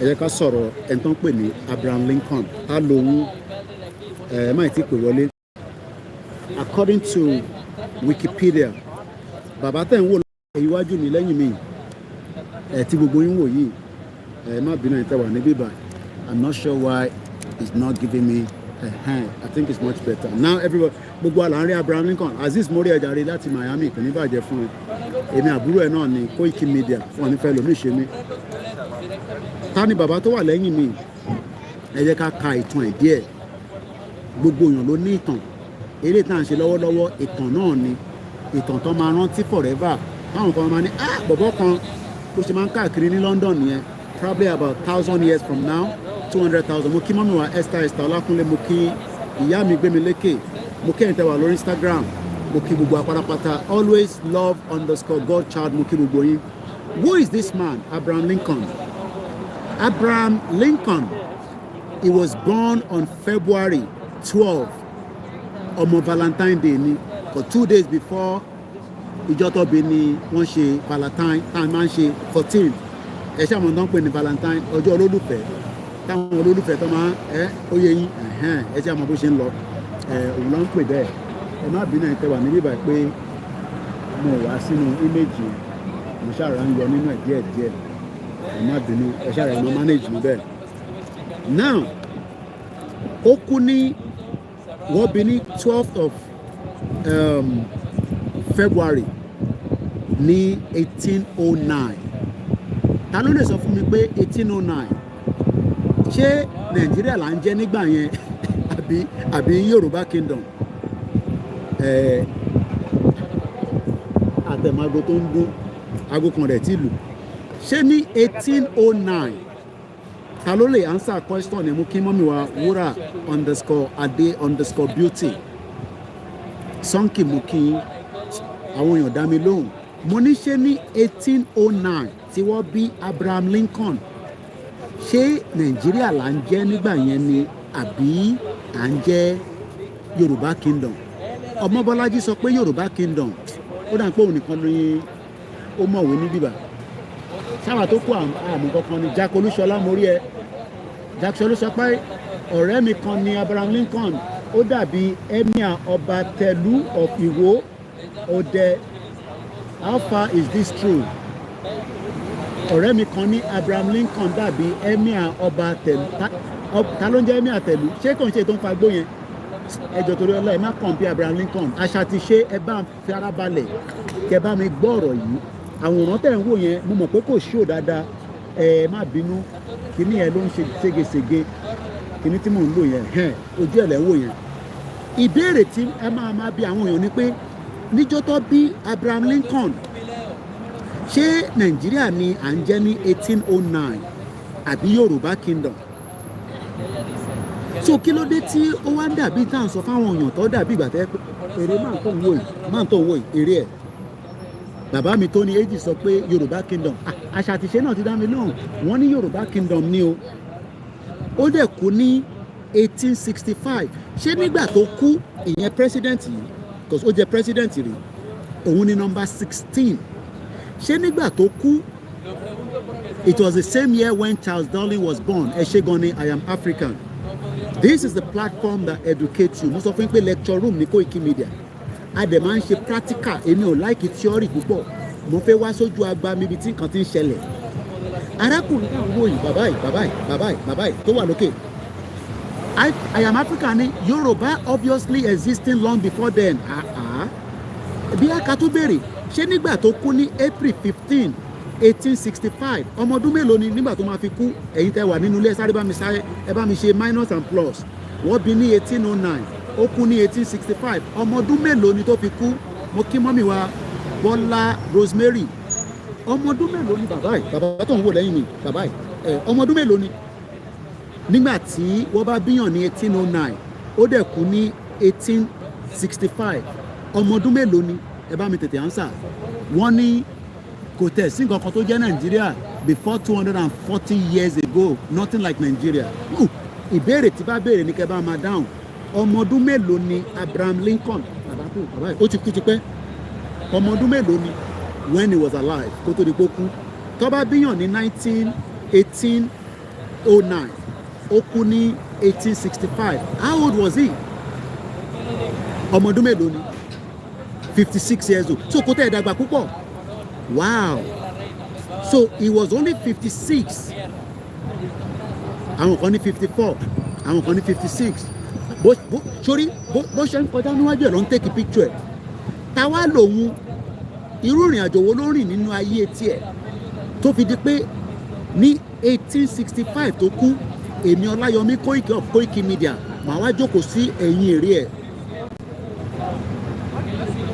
Àwọn kan ní 56, àwọn kan ní 54. So àwọn tó mọ mass ló pọ̀ jù ní bíbá. Bọ́tẹ̀ ṣe pákọ́là ń béèrè, a sì máa débẹ̀ yẹn, wọ́n ní he was assassinated, ẹ ṣe gan ni. Àníṣe in tí mo sì fẹ́ mọ̀ ni pé ọmọ ọdún mélòó ni? So if this man throughout his life, bọ̀bọ̀ tó ń sọ̀rọ̀ níbi lẹ́gbẹ̀ẹ́ mi nísìn, kò gbọ́n tèmi ń sọ, èmi náà gbọ́n tó ń sọ, but tí bá ń sọ English ó ṣeé ṣe kó gbọ́n tí mò ń sọ. Ìdí tá a ṣe ń sọ pé Nàìjíríà ò kì í ṣe country. Let's go back again. Abraham Lincoln, òun ló ń wò lẹ́yìn mi. Abraham Lincoln, ẹni tó ń pè bẹ́ẹ̀. Báwa náà ṣe ní bàbá Awólọ́wọ̀. Kí ló dé tí wọ́n gbére bàbá Awólọ́wọ̀ wá sí bíbá? Nítorí pé UK ò value wa. Nítorí pé Nàìjíríà lọ fún wa. Now let's go into it. Abraham Lincoln was an American lawyer. Baba Professor Obafemi Awólọ́wọ̀ was also a lawyer. He was a politician. He's also a statesman, who served as the number 16 President of the United States of America. Ikú kan ló fi pa ní 1861. From 1861 until his assassination, Sonki ìwọ ọmọ history dáadáa, wọ́n pa ní 1865. As at the time tó ń pa máa yìí, ilẹ̀ Yorùbá was a nation, was a kingdom. Nígbà tí wọ́n bí, Yorùbá ti dáyé ó ti ń exist nígbà tóun kú Yorùbá sì ń exist but lẹ́ni nísìnyí wọ́n fún bàbá wa Awólọ́wọ̀ kò sèrè Awólọ́wọ̀ ní UK as far as we can say Awólọ́wọ̀ ní èrè kankan ní UK so the question is the longer tá a bá ń pẹ́ sínú Nàìjíríà Ọlọ́run má jẹ́ ká máa pa ìtàn tó necessary àwọn kan wá tábàdé tán nísìn wọn ní Kóìkì àwọn kan ló bà regional government jẹ́ àníṣe ta ló destroy wa gangan àwọn olóko bá wa ìyẹn ló yẹ ká máa fi ṣe ọ̀rọ̀ sísọ. Lincoln was assassinated in 1865. Lincoln led the Union. Ẹ gbọ́ bíbá dáadáa ẹ farabalẹ̀ kẹ́ gbọ́ bíbá dáadáa man tẹ̀ ń wò yìí. He led the Union through the American Civil War.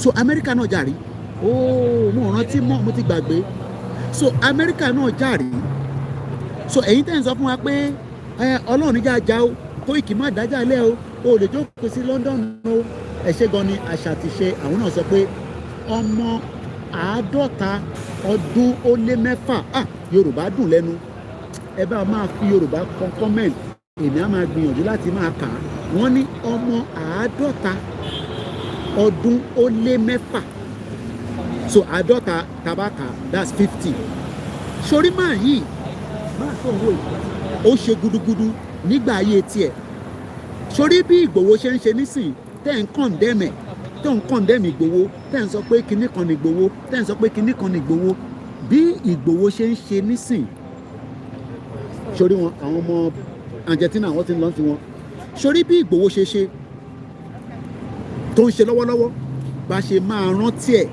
lọ́jọ́ ọ̀la nìyẹn ẹ wá bá mi sáré ṣe calculation kan ó dà pé bí a 214 yẹn mo wà ṣọ́ọ̀bù bí a nǹkan tó reflect nǹkan tí mo fẹ́ sọ nísìnyí yẹn nígbà tó kú ní 1865 ọdún mélòó ló ti kú how many years ago máa ń tà ń wò yìí kí ló dé tí èrè ẹ̀ wá di tí gbogbo yẹn wá ń take picture everybody sorry they're taking picture gbogbo yẹn ló wá how many years ago ni máa yìí ti kú kí ló dé tó sì ń ṣe ìrántí ẹ̀ how many years ago ni Abraham Lincoln ti kú how many years ago ẹ bá mi fi sínú comment section how many years ago ẹ minus 2003 ẹ yọ kúrò nínú 1865 ọdún mélòó la fẹ́ kà sẹ́yìn ni arákùnrin ti kú Ọmọbọ́lájí ní 158 years ago okay àti ń débi tá à ń lọ díẹ̀díẹ̀ now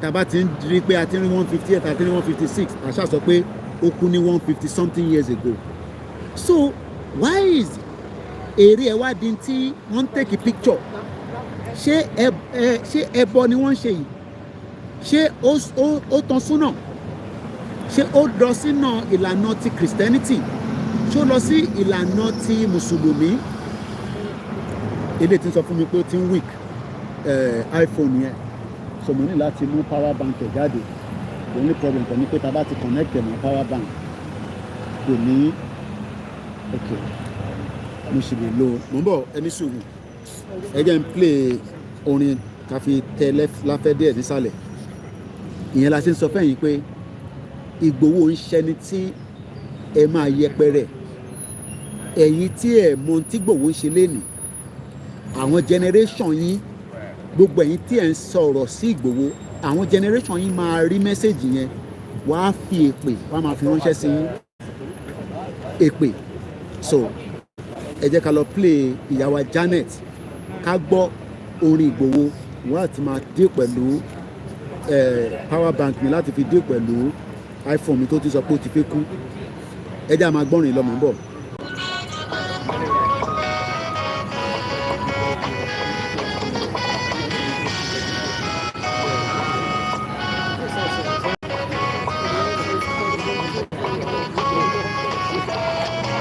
Araba ní. Araba ikú máa gbọ́dọ̀ wọ́. Araba ní gbọ́dọ̀ wọ́. Araba ikú máa gbọ́dọ̀ wọ́. Owó tí a máa nífẹ̀ẹ́ kú ni mo ti ń ṣáàjì fóònù ẹ lẹ́yìn.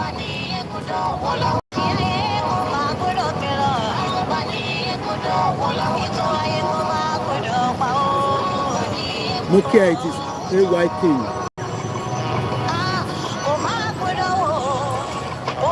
sori bí wọn náà ṣe ń lò ní ọ̀dọ̀ yín èmi náà máa ń lò ní bíbà tí bá ti nà sí wọn báyìí ó ń lọ nìyẹn press card ni tó bá ti nà sí wọn àbí tó ní ẹlẹ́ sí wọn ó ń lọ nìyẹn.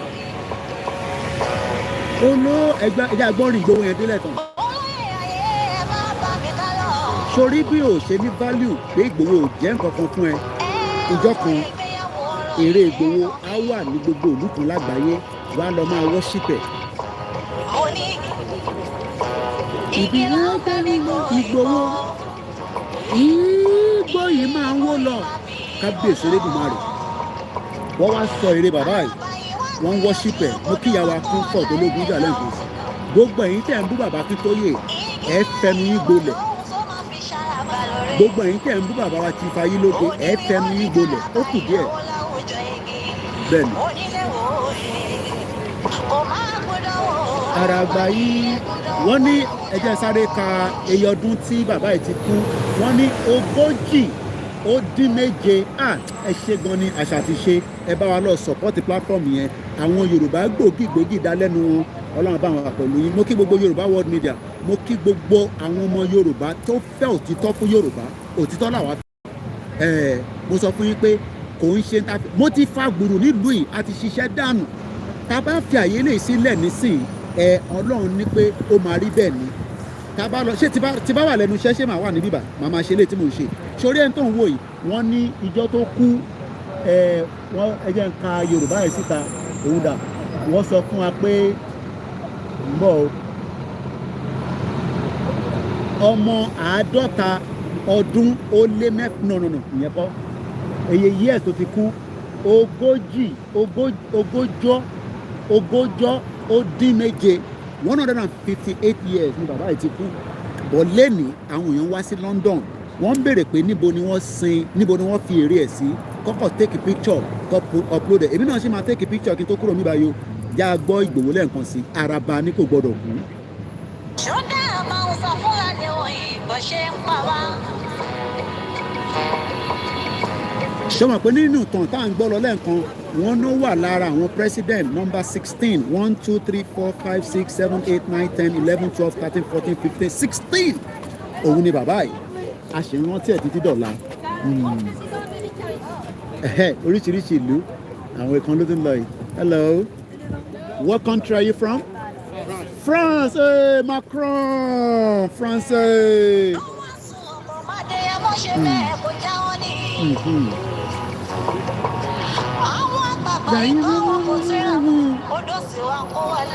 Ẹ máa bú Ìgbòho eré ẹ máa jáde sí UK kò bá jẹ́ lẹ́nu kò bá jẹ́ lọ́la níjọ́kun a máa dá dúró gẹ́gẹ́ bí ọmọ Yorùbá.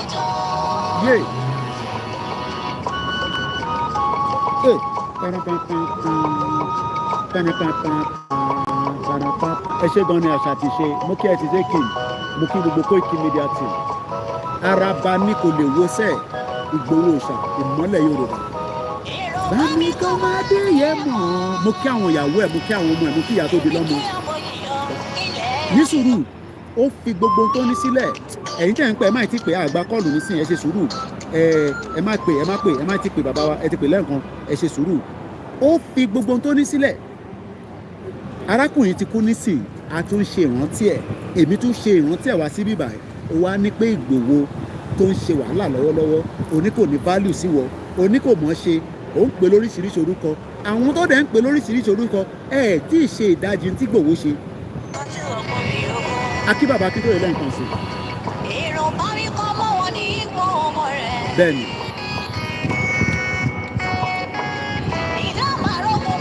Mo kí Citizen wa ó dà ń pé òun náà wà live notification jáde fún mi Yorùbá nation no going back. Gbogbo àwọn tó bá dé bíbá wọ́n ń ya picture mi gbogbo àwọn tó ń dé síwájú bíbá wọ́n ń ya picture mi torí pé wọ́n mọ owó èèyàn tí bàbá yìí jẹ́. ṣebí yẹn ò ọmọ làgbẹ̀dẹ. ẹ bá lè jẹ́ ẹ̀bọ̀nà jẹ́. Adéyẹmí ó ní no going back. Ó sọ pé Yoruba nation no going back pé no going back. Ẹja gbọ́nrin ẹ̀ tó ń délé àwọn padà sórí Abraham Lincoln. onílé wo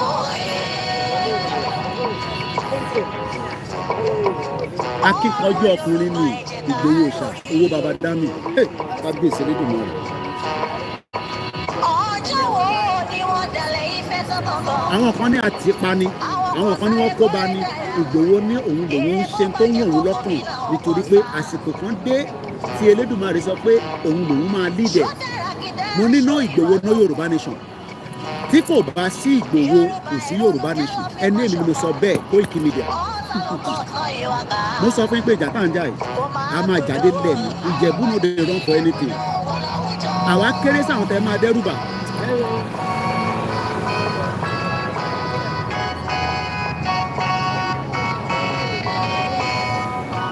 kò sẹ́ni tó ń kọjá níbí báyìí tó take picture máa yìí. gbogbo wọn bó ṣe ń kọjá ló ń take picture wọ́n ń take picture ni bẹ́ẹ̀ ṣe máa take picture Ìgbòho níjọ́ kan náà ni ó kù díẹ̀ lẹ́yìn ìgbà tí Ìgbòho bá tó lead wa dé Yorùbá nation wọ́n sọ fún yín pé tó ò sí Ìgbòho ẹ̀ lè gba Yorùbá nation ẹni èmi mo sọ bẹ́ẹ̀. ìdí táwọn àgbàgbà yìí tó kò fi lè sòdodo. wọ́n lè sòdodo wọ́n ti jẹ́ dodo wọ́n ti jẹ́ dodo. ó ti sọ́wọ́ àjẹgẹ́ wá jọba. ìrọ̀láwọ̀ àgbàgbà ìgbédálẹ́jọ́ kiri. ó mà ṣe ó ẹ̀. kò máa gbúdọ̀ àgbààgbà yìí ìgbà. ṣódà kíkí ni ṣódà káwúsá Fúlàní máa rẹwà jẹ. ọba mẹ́wàá ìgbà mẹ́wàá Yorùbá ló lè ayé tó. bẹ́ẹ̀ni 1 2 3 4 5. Yeah, please do. Are you a celebrity? I have well, I would say so. An activist, and I'm talking about Abraham Lincoln, connecting it to the Yoruba people, where we are asking for our right to self-determination. There's a man fighting the lead, asking, not with weapon, just like Mahatma Gandhi, Nelson Mandela, Abraham Lincoln, All the great but people. great people, but our people are cursing him. They keep abusing him. And I keep saying, he fought Abraham Lincoln. That is why we can come after 158 years that he died. His statue is still here. So yes, take the picture, but before you take the picture, let me put my flag out so that you can get a very good picture of me with my beautiful, lovely flag. So take the picture with this. I wanted to take a picture. This is our culture, and you can see it's called the Yoruba culture. So you can see there. Yeah. Make sure you get it with that. Absolutely. Thank you so much. Thank you. Thank you so much. Do you want a picture? Yes. You want the I can email take or one of WhatsApp? you. Okay.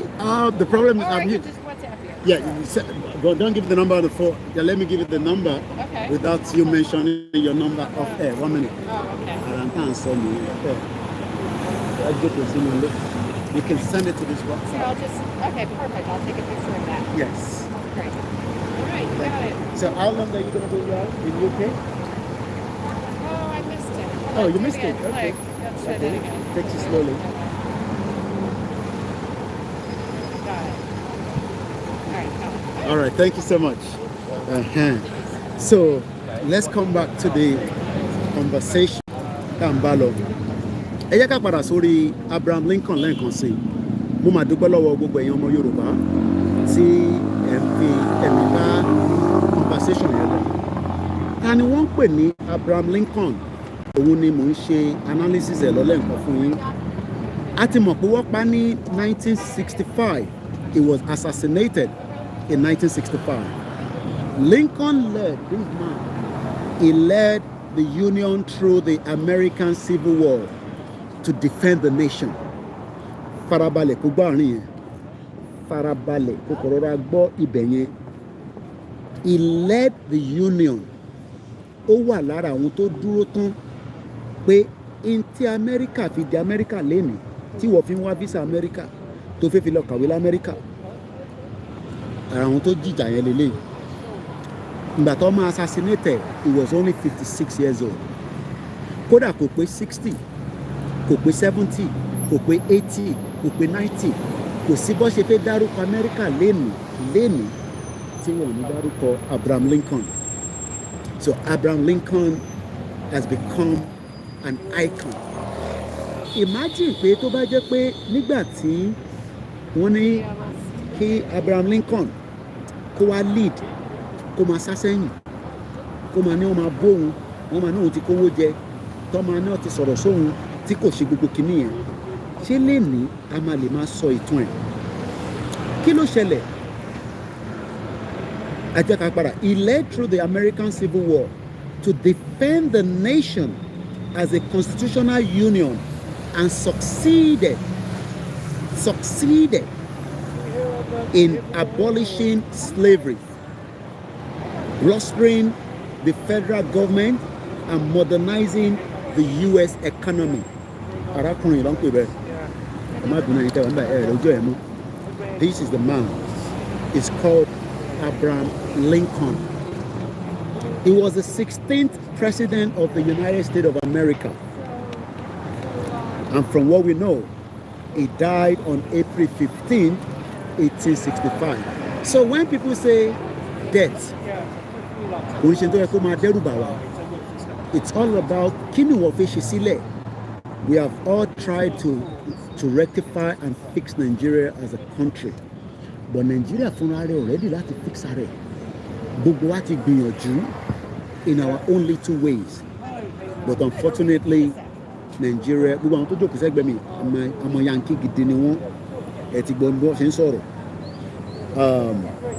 Lincoln was born into a poverty in a log cabin. Bàbá tó ń wò yìí tó fi di pé popular lẹ́nu nígbà tó ń máa bí inú pé kò sí òun lọ bí sí Ọlọ́run kò ní fi ẹ̀mí Ìgbòho òòṣà lẹ̀ ọ̀tá kò ní fi ẹ̀mí Ìgbòho òòṣà sílẹ̀ kò ní fi ẹ̀mí Ìgbòho òòṣà lé ọ̀tá lọ́wọ́ pẹ̀lú àṣẹ Elédùmarè ẹ ṣé gan ìyá wa àṣà àti ṣe.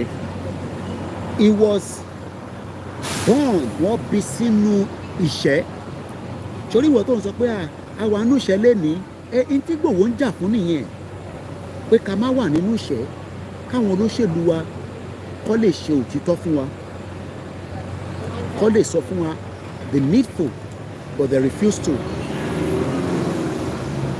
He was self-educated and he became a lawyer. Mo sọ fún ẹ pé ìyá tó bí mi lọ́mọ ó padà sí university when she was 67 years old. Màmá mi building tó ń wò yìí ní Westminster ní House of Lords precisely níbẹ̀ ni mo sì mi ti retire. Mo ti láǹfààní àti wọnú ibẹ̀ ọmọ tó máa ń ṣe state opening ọmọ tó ń pè ní state opening ní ìgbà tí queen máa wá sọ̀rọ̀ bọ̀ nísìnyí king ló máa ṣe yẹn nígbà tí ìyá Ṣàlí ti dákẹ́ ibi tí ìyá mi ti retire nílùú wọ́n ń pè ní House of Lords nínú Westminster at least ẹ̀ẹ̀mejì ọ̀tọ̀ọ̀tọ̀ special invitation ni mo fi wọnú ibẹ̀ apart from so many other times àti láǹfààní àti wọbẹ̀ gẹ́gẹ́ bẹ́ẹ̀ tó ń ṣiṣẹ́ mídíà. Arákùnrin tí ẹ̀ ń wò yìí ṣé níjọ́ náà lọ́hùn tóun ò bá gbé àwọn ìgbésẹ̀ tó gbé ìjà máa rántí ẹ̀ lẹ́nu. That is why we are saying to our people ìjà tá à ń jà we are on the right track. But ẹ bá sọ pé ó ti sú yín ó ti rẹ̀ wá àrójútu ẹ̀ bla bla bla blo blo blo àwa kan ò ní get tired. Ó ti wà nínú ẹ̀jẹ̀ tiwa pé ìntàgbédání ṣebí Nàìjíríà lánàá ń ṣe tẹ́lẹ̀ àdé náà ṣe Nàìjíríà mu nígbà tí mo ń ṣe Nàìjíríà ọmọye service tí mo give lọ́fẹ̀ẹ́ ní UK sí Nigerian community kódà wọ́n fún mi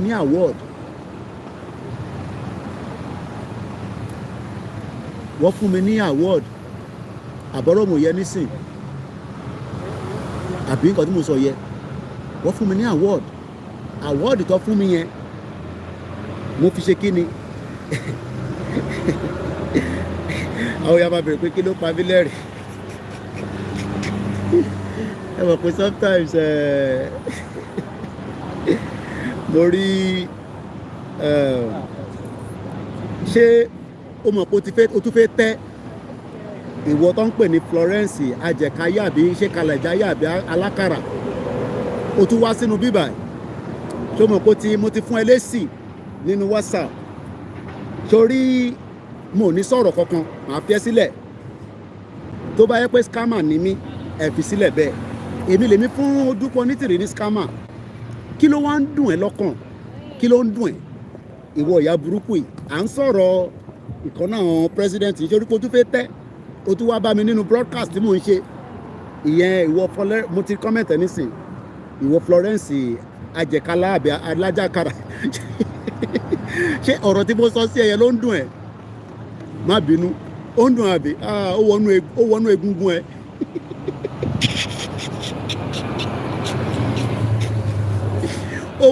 ó wọnú egungun ẹ ó tún wá bá mi nínú comment section ní bíbáyìí mo block ẹ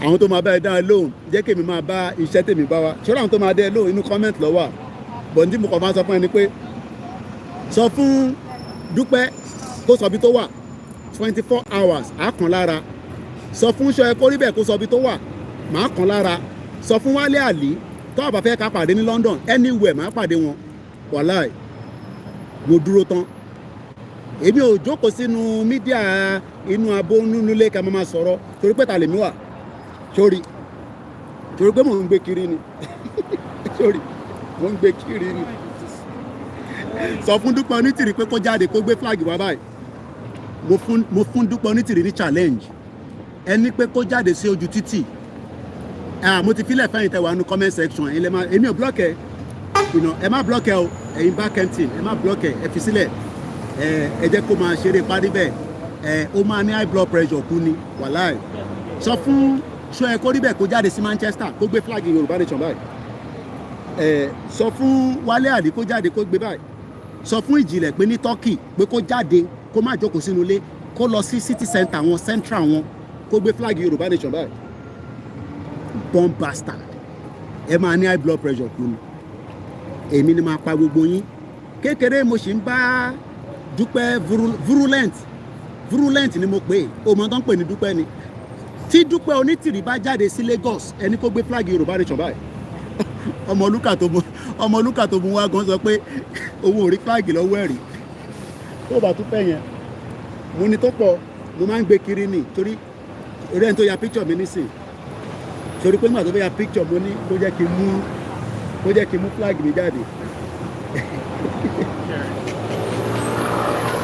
so ọ̀rọ̀ tí mò ń sọ ń dùn yìí ẹ má bínú èèyàn wa ẹ má block ẹ̀yin back end team ẹ fi sílẹ̀ kó máa ṣeré pa lórí YouTube wa níbẹ̀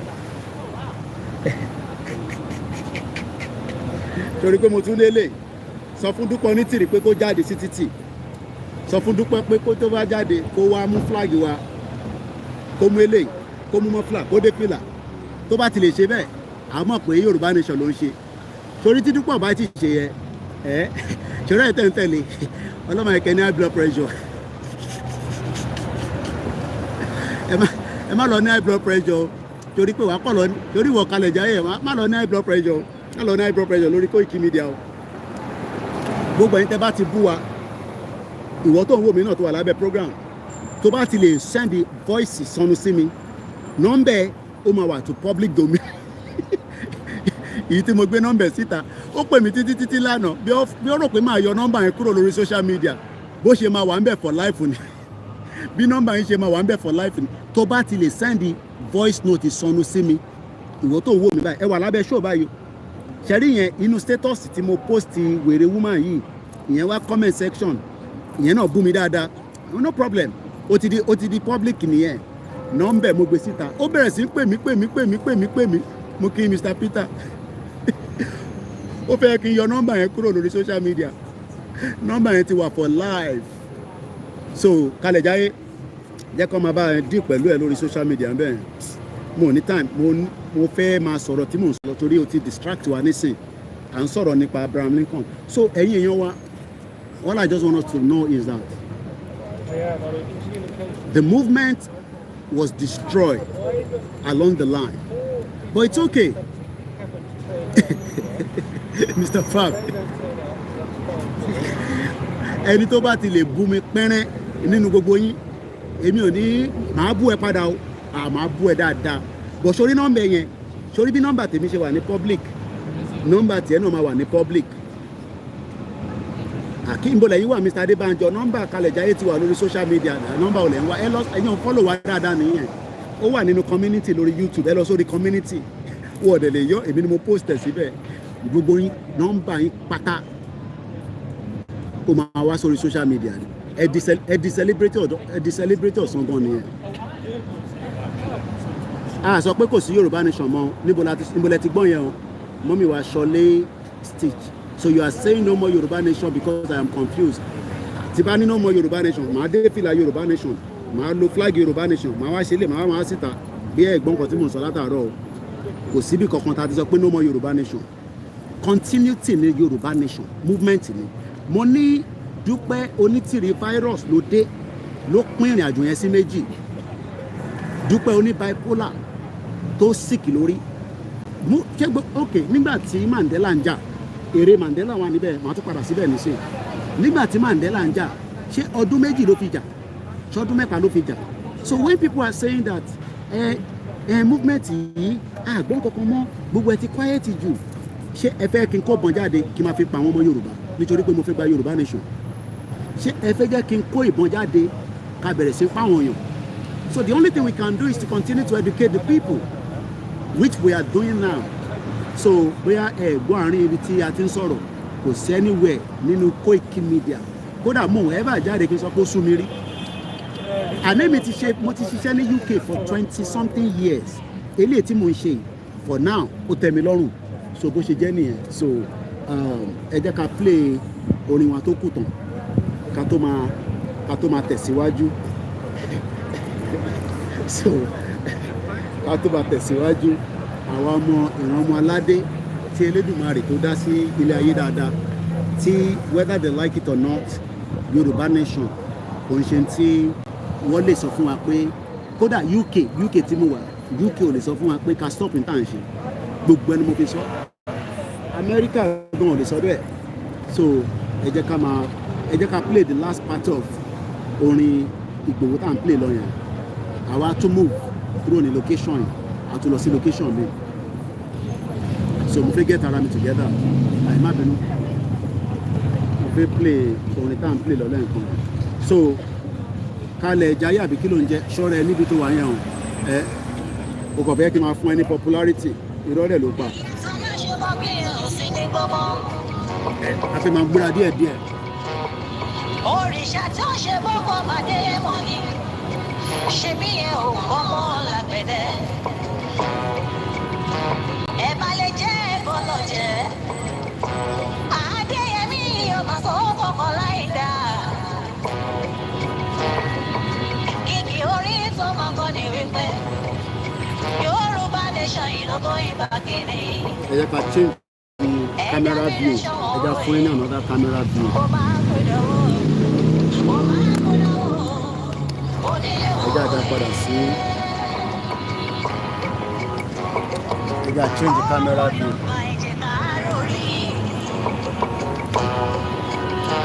A máa mú kìí sí. Ẹ ṣe gan ni ìyàwó mọ́mí wa àti àǹtí wa Ṣọ́lé. Ọ̀pọ̀lọpọ̀ mọ̀ pé movement ó involve a lot of education.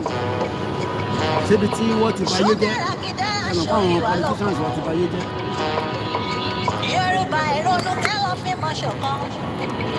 A máa gbéra níbí báyìí ní sin ọ́pọ̀ díẹ̀. Kó máa gbọ́dọ̀ wọ àwọn wáyé gbọ́dọ̀ wọ láwùjọ.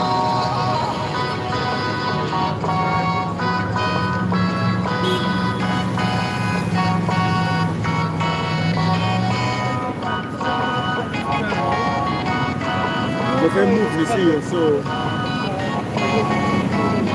ọwọ́ mi kẹ̀rẹ́ fóònù márùn-ún ló wà lọ́wọ́ mi, so a máa ní láti end fóònù kan sí méjì so that kí mo lè ní enough movement. Ó yà mí lẹ́nu omi nù ń kọ́ mi. Àti sọ̀rọ̀ nípa Abraham Lincoln nígbà, so we're gonna move to the next place. before we start running the program. So that is about it from here. So now I'm going to move straight to Yoruba kí lẹ fẹ́. Ẹja gbọ́ yẹn díẹ̀ ká tó máa lọ.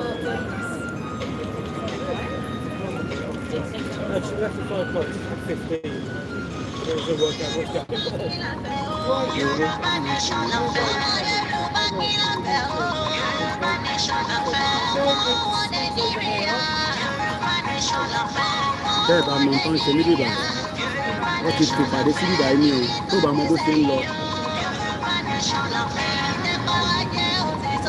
wọ́n ti fi ìpàdé sí ìbàdàn ní ọ̀tọ̀ ìwé àwọn Americans ní àwọn orífẹ́ countries ọlọ́run jẹ́ kí àyíká wà ní oyè yìí dáadáa. Ẹ̀yíká wà lórí Instagram a máa ní láti end ilé ẹ lọ sórí Facebook àti YouTube so that tó bá débi tí mò ń lọ màá sì tẹ̀ wọ́n again ẹ má bínú sí mi kò sí ibi tó fi manage gbogbo fóònù yìí ẹ̀rí gbogbo ọ̀nà sí nǹkan fún nìyẹn so kò sí ibi tó manage so understand ẹ má bínú. Sama end the broadcast orí Instagram thank you so much.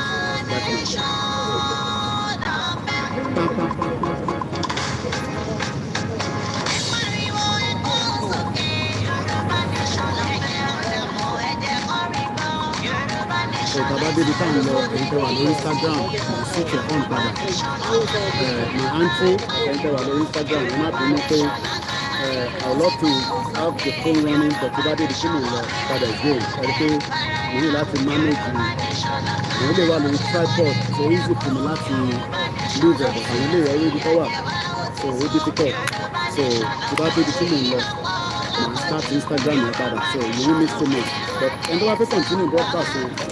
And also the Facebook and the YouTube, KOIKIMEDIA. Thank you so much for joining us.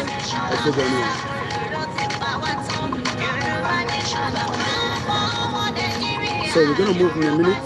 You can meet our lady Facebook and YouTube. So if we move a little bit away from here, I got a phone here. Now, let's start getting ourselves together and move now from here.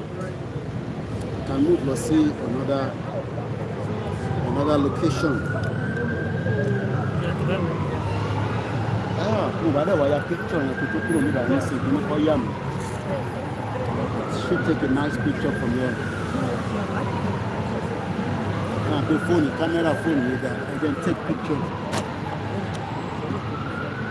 I'll take picture.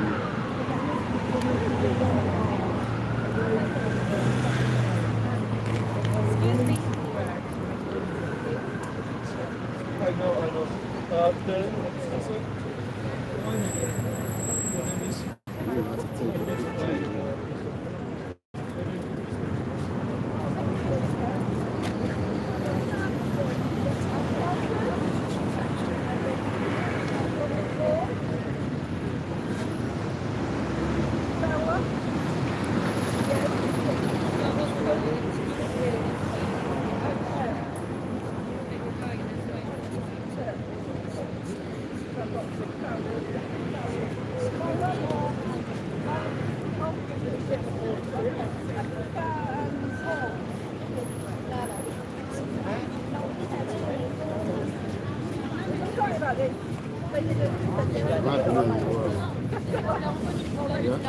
The picture is nice. Yeah, the picture is nice. So let's now take another nice one.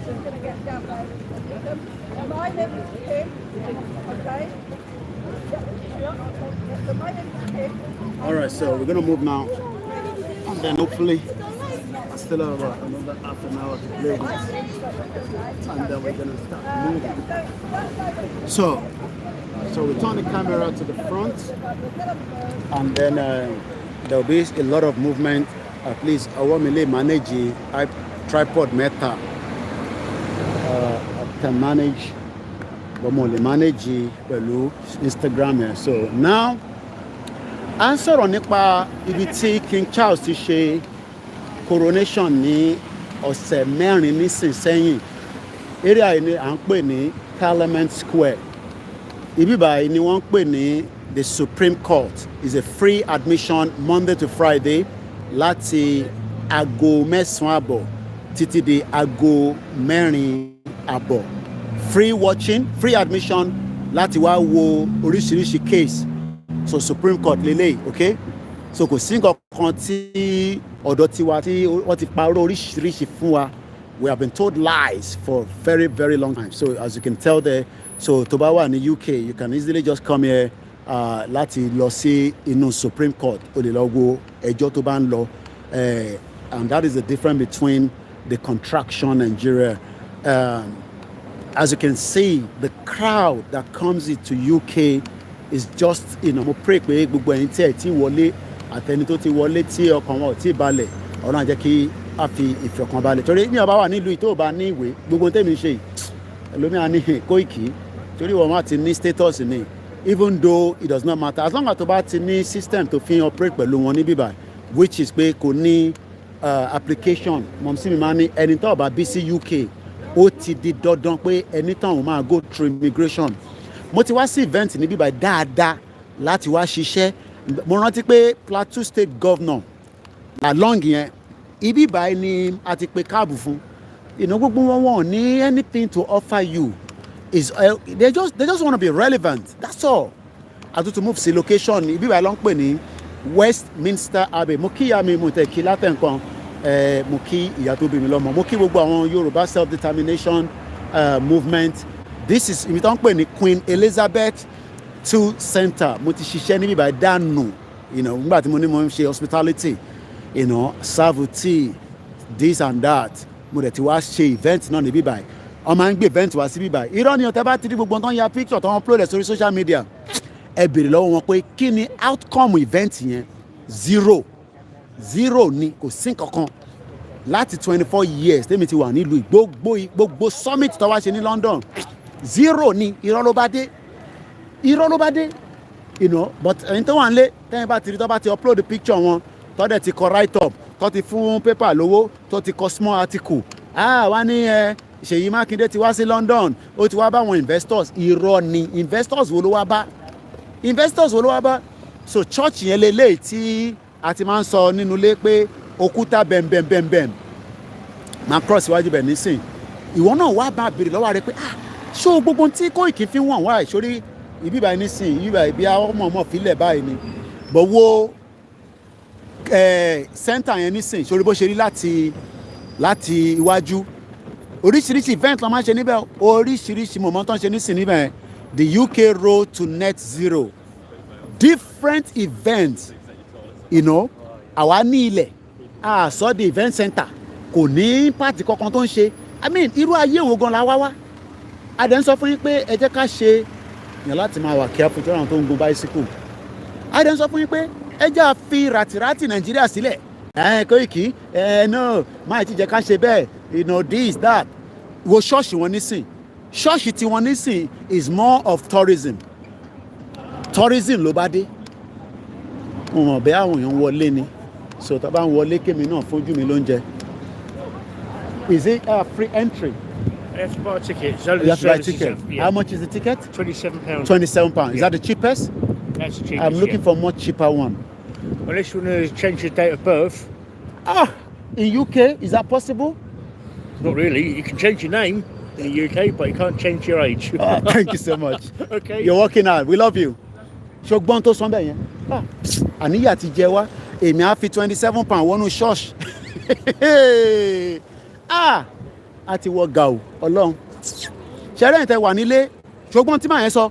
Ṣùgbọ́n mo ní ṣé ó ní òun náà ṣàgbọ́n tó sọ mẹ́ẹ̀. Báwo ló ṣe fẹ́ change date of birth? Okay, mo ti ní date of birth tí mò ń lò pẹ̀lú UK. Mo á ní mo fẹ́ change ẹ̀. How? Ọ̀nà wo? Àbọ̀rọ̀ mo yẹ nísìn. Now, sórí church yẹn, wọ́n ní £27 ni máa fi wọlé. So gbogbo àwọn tó ń wọlé tèmi rí nísìn, wọ́n ti san £27. Èmi ò ní £27 tẹ́ ń fẹ́ fi wọlé o. So ìta ilé mi máa fi wọ̀nyí. Now, ìwọ wá béèrè lọ́wọ́ rẹ àṣà àti ṣe iṣẹ́ ń follow program yìí dáadáa. Torí pé tí a bá ń sọ fáwọn èèyàn wa pé Ọ̀ṣun Òṣogbo a lè make owó lórí ẹ̀, Ọ̀ṣun Òṣogbo a lè jẹun lórí ẹ̀ tí a ní máa jìyà. But àwọn èèyàn wa understand message yẹn.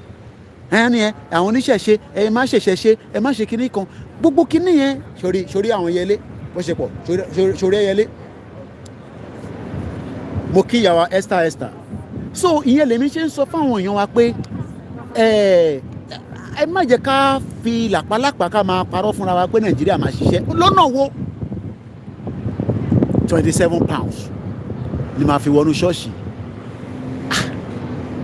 King George ẹ̀kan ọ̀tọ́kọ sókè yẹn George 2 V11 AD mo kí ìyàwó mi mo kí àwọn ọmọ mi mo kí gbogbo ilé nǹkan sí flag nìyẹn lókè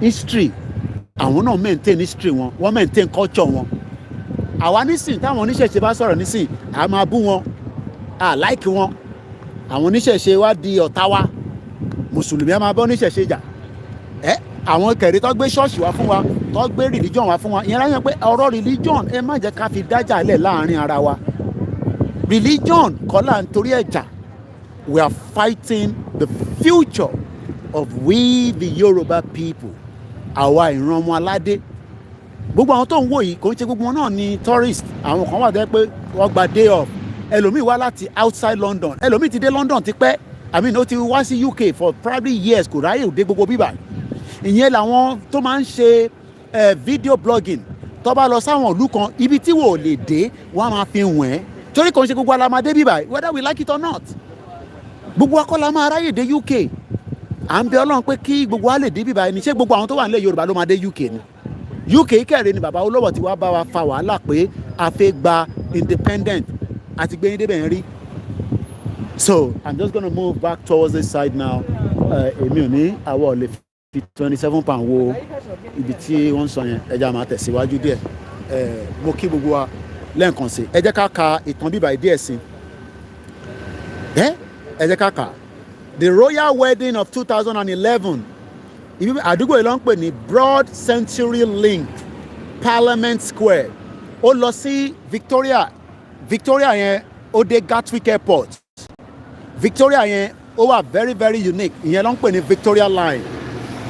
It is also part of the ceremonial route to the Westminster Abbey on the 29th of April 2011 nígbà tí Prince William of Wales newly created the Duke of Cambridge.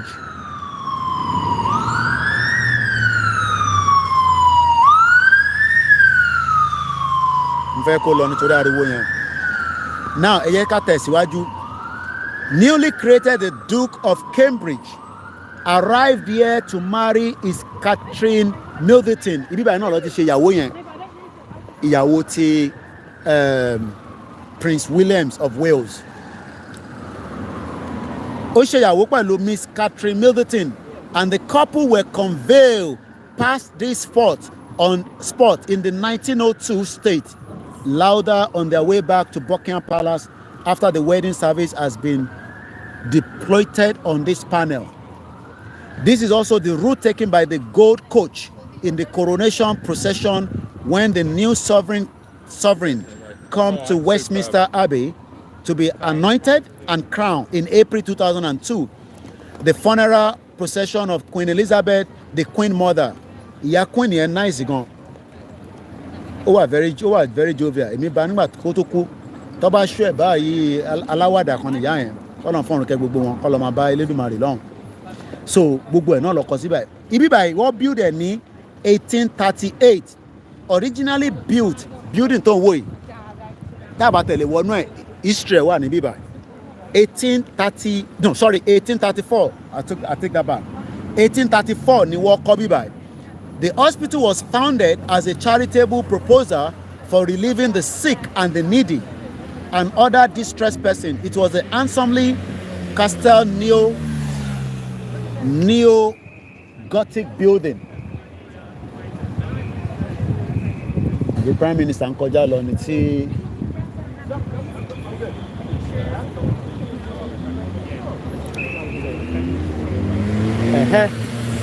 téèyàn kan tó wà important ló ń kọjá lọ yẹn tó bá ti rí ó lè jẹ́ Prime Minister òun náà ni jẹ́ ìwọ̀nù mọ́tò yẹn dáadáa òun náà ni Rishi Sunak sori gbogbo mọ́tò tó ń kó lọ sori pé ó tún dúró fún traffic light no okay kò dúró yà mẹ́ yẹn sori pé gbogbo mọ́tò tó ń tẹ̀lé lọ sori pé méjì péré ni jẹ́ kí Tinubu máa lọ nísìn anyway bó bá yá yé gbogbo wa dáadáa so ẹ jẹ́ àtẹ̀síwájú torí pé a ti fẹ́ máa mú ètò yẹn wá sísàlẹ̀ díẹ̀ mo kí gbogbo èyí àdúgbò yìí ló ń pè ní Broad Century. Welcome to Westminster Abbey. Come and be inspired by 1,000 years of history. Sori nǹkan tó sọ síbẹ̀. Come and be inspired. Wá di ọ̀rọ̀ wá ṣe Yorùbá nation kí a lè tọ́jú history wa. £27 ni wọ́n fi ń wọlé bẹ́ẹ̀ yẹn. Wá dẹ̀ lọ wá wọnú ẹ̀ bí i 1 hour lọ́ máa lò ní £27 jóná nìyẹn. But at least wọ́n lọ enjoy history. Ṣé wọn pàwọn náà ní oríṣiríṣi history. But nígbà tí à ń sọ fáwọn èèyàn wa pé ẹja adádúró wọn ní ká bá wà nù Nàìjíríà tó bá wà nù Nàìjíríà báwo ló ṣe fẹ́ maintain history tiẹ̀. Hello. Hi. Where are you from? Thought you were at a conference call. 3 phones. There's another 2 at the back, which is Instagram. Oh, your So Instagram. Okay. this is Facebook, YouTube, but the Instagram is turned off. That means my audience are not listening to me on Instagram. Oh. But I have about 500,000 people that I've Oh, do followed. you? Yeah. Wow, great following. Hello, Yeah. all. So where are you from? San Diego, California. Oh, I love California, baby. California. I should be in America very, very soon, hopefully. So where are you from? Las Vegas, Nevada. Oh, there's a lot of casino there. And you? Same Las Vegas. Same Las Vegas. Enjoy the peaceful vicinity of London Thank you. Pretty and be very careful. best wishes to you. Thank you. Sori ayé dùn. Bó ṣe jẹ́ kíró àwọn bàbá tiwa náà máa wá nìyẹn. But we pray that àwọn èèyàn wa gbọ́ ní àgbọ̀ tó yé. Ní tá à ń ṣe àfi ń bára wa jà, especially ẹ̀yin tẹ̀ ń ṣe APC. No.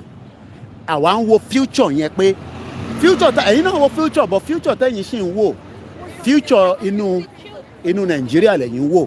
Àwọn òde fẹ́ wo future inú Nàìjíríà mọ̀ sórí building yẹn tún ní láti bíbà again, and this is why we are saying mo kí gbogbo wa lẹ́ẹ̀kan sí fún gbogbo ẹ̀yin tí ẹ̀ ń bá wa ká lọ lọ́tún lọ́sì tó bá ní irọ́ là ń pa no problem, bóyá irọ́ là ń pa bí òtítọ́ là ń pa ìjọ kan wà tí gbogbo èèyàn máa rántí pé sórí àwọn ọmọ tó wá kí Mandela Mandela nìyẹn eré Mandela nìyẹn mo fi ṣú àwọn ọmọ yẹn torí kámẹ́rà mo kí gbogbo alẹ́ nǹkan sí bó ṣe ń wù èmi pé kí ilẹ̀ Yorùbá náà kí at least tó bá yẹ pé Nàìjíríà máa ṣiṣẹ́ by now a ti máa ní a bit of pé yes ó fẹ́ ṣiṣẹ́ but as it is right now forget it bọ́bá rán ní Nàìjíríà for another 24 years ìrọ̀lẹ́ pa kò lè ṣiṣẹ́ and it's a waste of time and waste of energy. And as you can see the view again from this side, the beautiful view where we continue to say to you all àwa la máa gbára wa sílẹ̀ o tó bá expect pé gbogbo àwọn tó ń rí orí tó ń lọ yes táwa bá bẹ̀rẹ̀ àwọn náà máa support either through protest or through lobby or whatever. But nígbà táwa gan fẹ́ gbé táwa fẹ́ ṣípá àwa expect pé kí àwọn international people because àwọn tó ń wò nísìnyí they are foreigners àtọ̀ sáwọn díẹ̀ tó yẹ pé inú UK bíbá ẹni wọ́n wà nígbà tí àwa ọba and people are always protesting for something moment táwọn yẹn protest fún calm down 666 so people are always protest sorry protest either small or big is continuity ni àti protest ó ti pọ̀ jù àti máa ká tó protest mọ́ when but continuity ni wọ́n fi ń kọ́wọ́ jẹ ni irọ́ ló ń pa but at the end of the day àwọn tó sọ̀rọ̀ yẹn wọ́n jáde sí títì ọjọ́ kò sí inú comfort zone wọ́n sọ fún mi pé àwọn ti gba Yorùbá nation àwọn ti declare àwọn ti ṣe kinní kan àwọn olè fẹ́ máa fúbù tẹ́ bá ń fúbù àwọn tó jẹ́ illiterate èmi kọjá ní tó máa fúbù láíláí ṣòro àwọn kan nísìn hello I love humanity. Let me not show you first, so just that thank you so much for the great job that you are doing. We appreciate it from the bottom of my heart because it takes dedication to leave your comfort zone. You are fighting for people that do not even know you, but you are more concerned of humanity. And the world today care less about humanity. It's all about the money, the money, the money. That's why Nigeria was, I'm from Nigeria before, but we are now saying that this Nigeria is not working for the indigenous people. Shell killed what's his name again? Abacha killed the environmental activist Ken Saro-Wiwa in 1994. The British did nothing. Today, we the Yorubas are saying the arrangement you gave us in 1914 that led to the amalgamation of Nigeria is not working. If you do not do nothing, they are hearing me, they can see me, but they're keeping quiet. Do we want another civil war like the Biafra War, where so many Biafrans were killed, about 5 million? It is now 2023. My people are suffering. Nigeria cannot say they have the 6th largest crude oil producer, and we are also the capital poverty of the world. It doesn't add up. So once again, I doff my hat for what you are doing, because like I said, you are not hungry. You could sit at home and drink tea and watch the TV, but you are more worried about the future. And we hope that they are going to do something to the future, because if not, the future will consume every one of us. Can I interview you? Why not? Go ahead. Yes. I'll put Christine and Christian Yeah. in the background. That's fine. I'm just going to ask you about Shell. And, Yes. Is that all right? That's no problem. Yes. Because they just had their AGM in I've been following that on Twitter. have you? I've been Okay. following the Yeah. Extinction Rebellion. I couldn't make it down to Excel Center, but I've been following all the conversation right there. Yes. Sorry, I just... That's fine. Take your time. So, if you tell me who you are and... My name is Olayomi Koiki. I've lived in the UK for the last 24 years.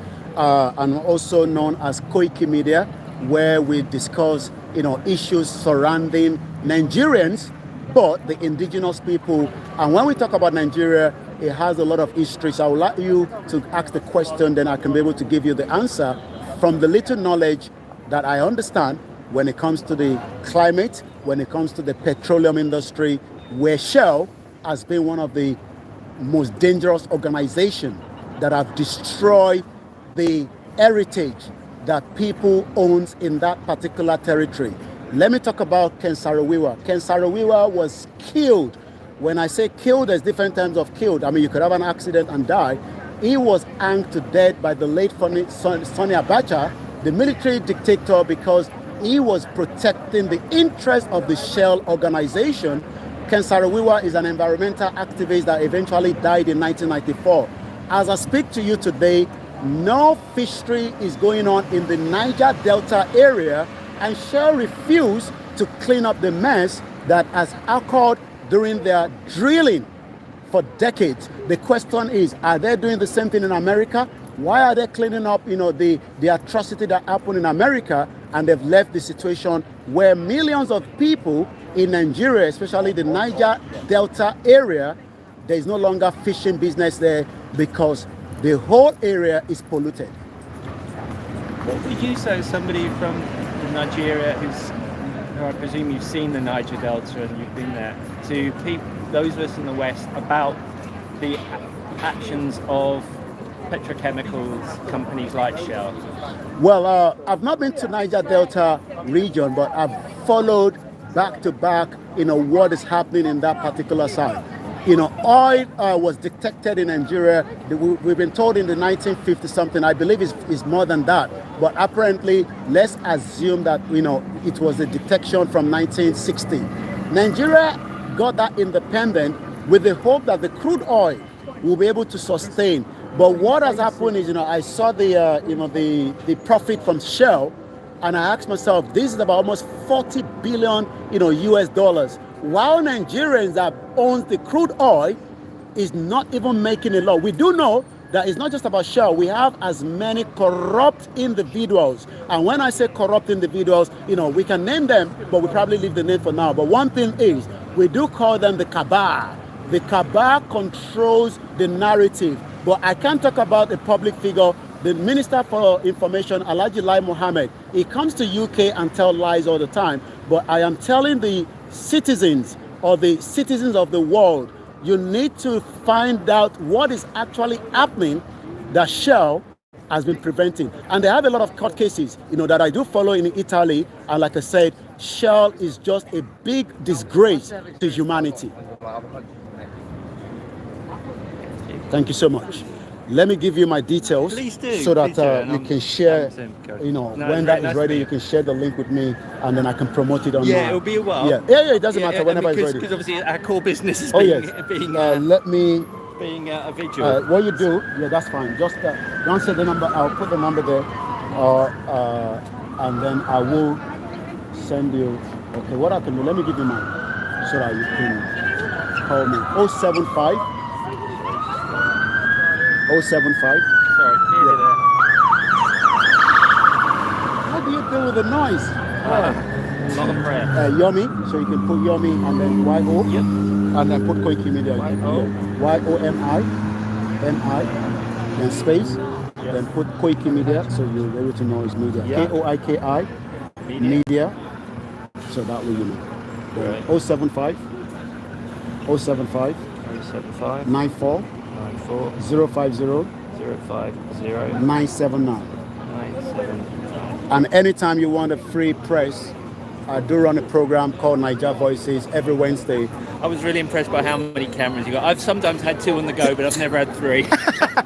It's a pleasure to meet you. Thank you once again. Bye for now. Take care. Bless you.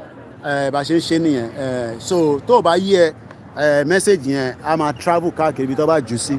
Sorry reason tí bá jókòó sínú ilé nísìn ṣé irú eléyìí tí mo wá sọ yẹn ṣé màá lè wá sọ ìdí tá a ṣe ń sọ fẹ́yìn èèyàn wa pé sometimes outdoor conversation goes ẹ má bínú pé there's a lot of movement and manage ẹgbọ́n tí bàbá yẹn ní òun di fóònù méjì gan mú gan òun ò lè survive.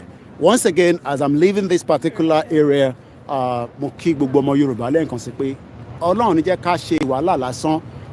Ó kọ̀ dàbí ìgbà tẹ́ pé kò ní bọ́ sí ni, but àwọn tí ó jẹ́ international community wọ́n mọ̀ pé tí Nàìjíríà bá laná tó bá máa laná iná yàn ní dárára.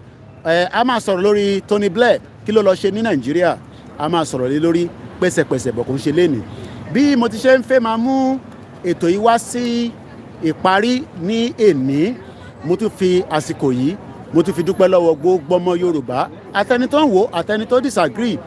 Ilé ayé náà ni pé ká agree ká disagree, bọ́ ká wá máa fi irọ́ ká fi sọ fáwọn èèyàn wa pé a ti gba country a ti gba Yorùbá nation. Ọmọ fìyẹn sílẹ̀, àwọn ò lè buy into that nonsense.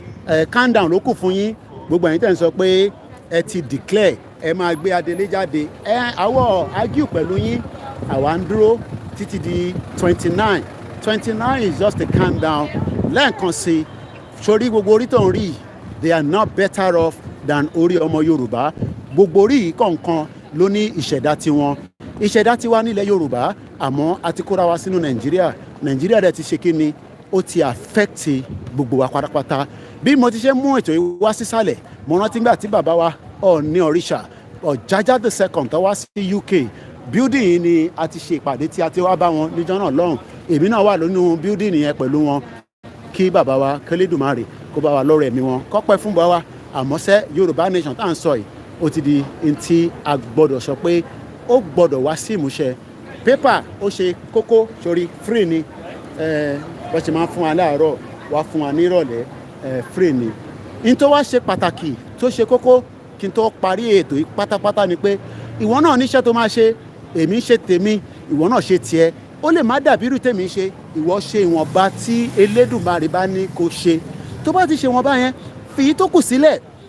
Hospital ló ń wò lọ́nkàn yẹn, St Thomas Hospital. Mo kí gbogbo àwọn èèyàn wa tí wọ́n ń ṣiṣẹ́ lórí floor ní gbogbo àgbáyé pátápátá ni mo ti ń kí yín. Èmi náà ni KOIKIMEDIA, bringing the world closer to your doorsteps. Ibi báyìí gangan ni summer ti wọlé dé. The time táwọn èrò máa ń wọlé wá rẹpẹtẹ lélẹ̀. Àwọn míì coach lọ́wọ́ lọ́ fi dé UK, wọn ní di visa. Àwa nísìnyí tá a bá fẹ́ wá sí UK, wọn á ní ká lọ gba visa.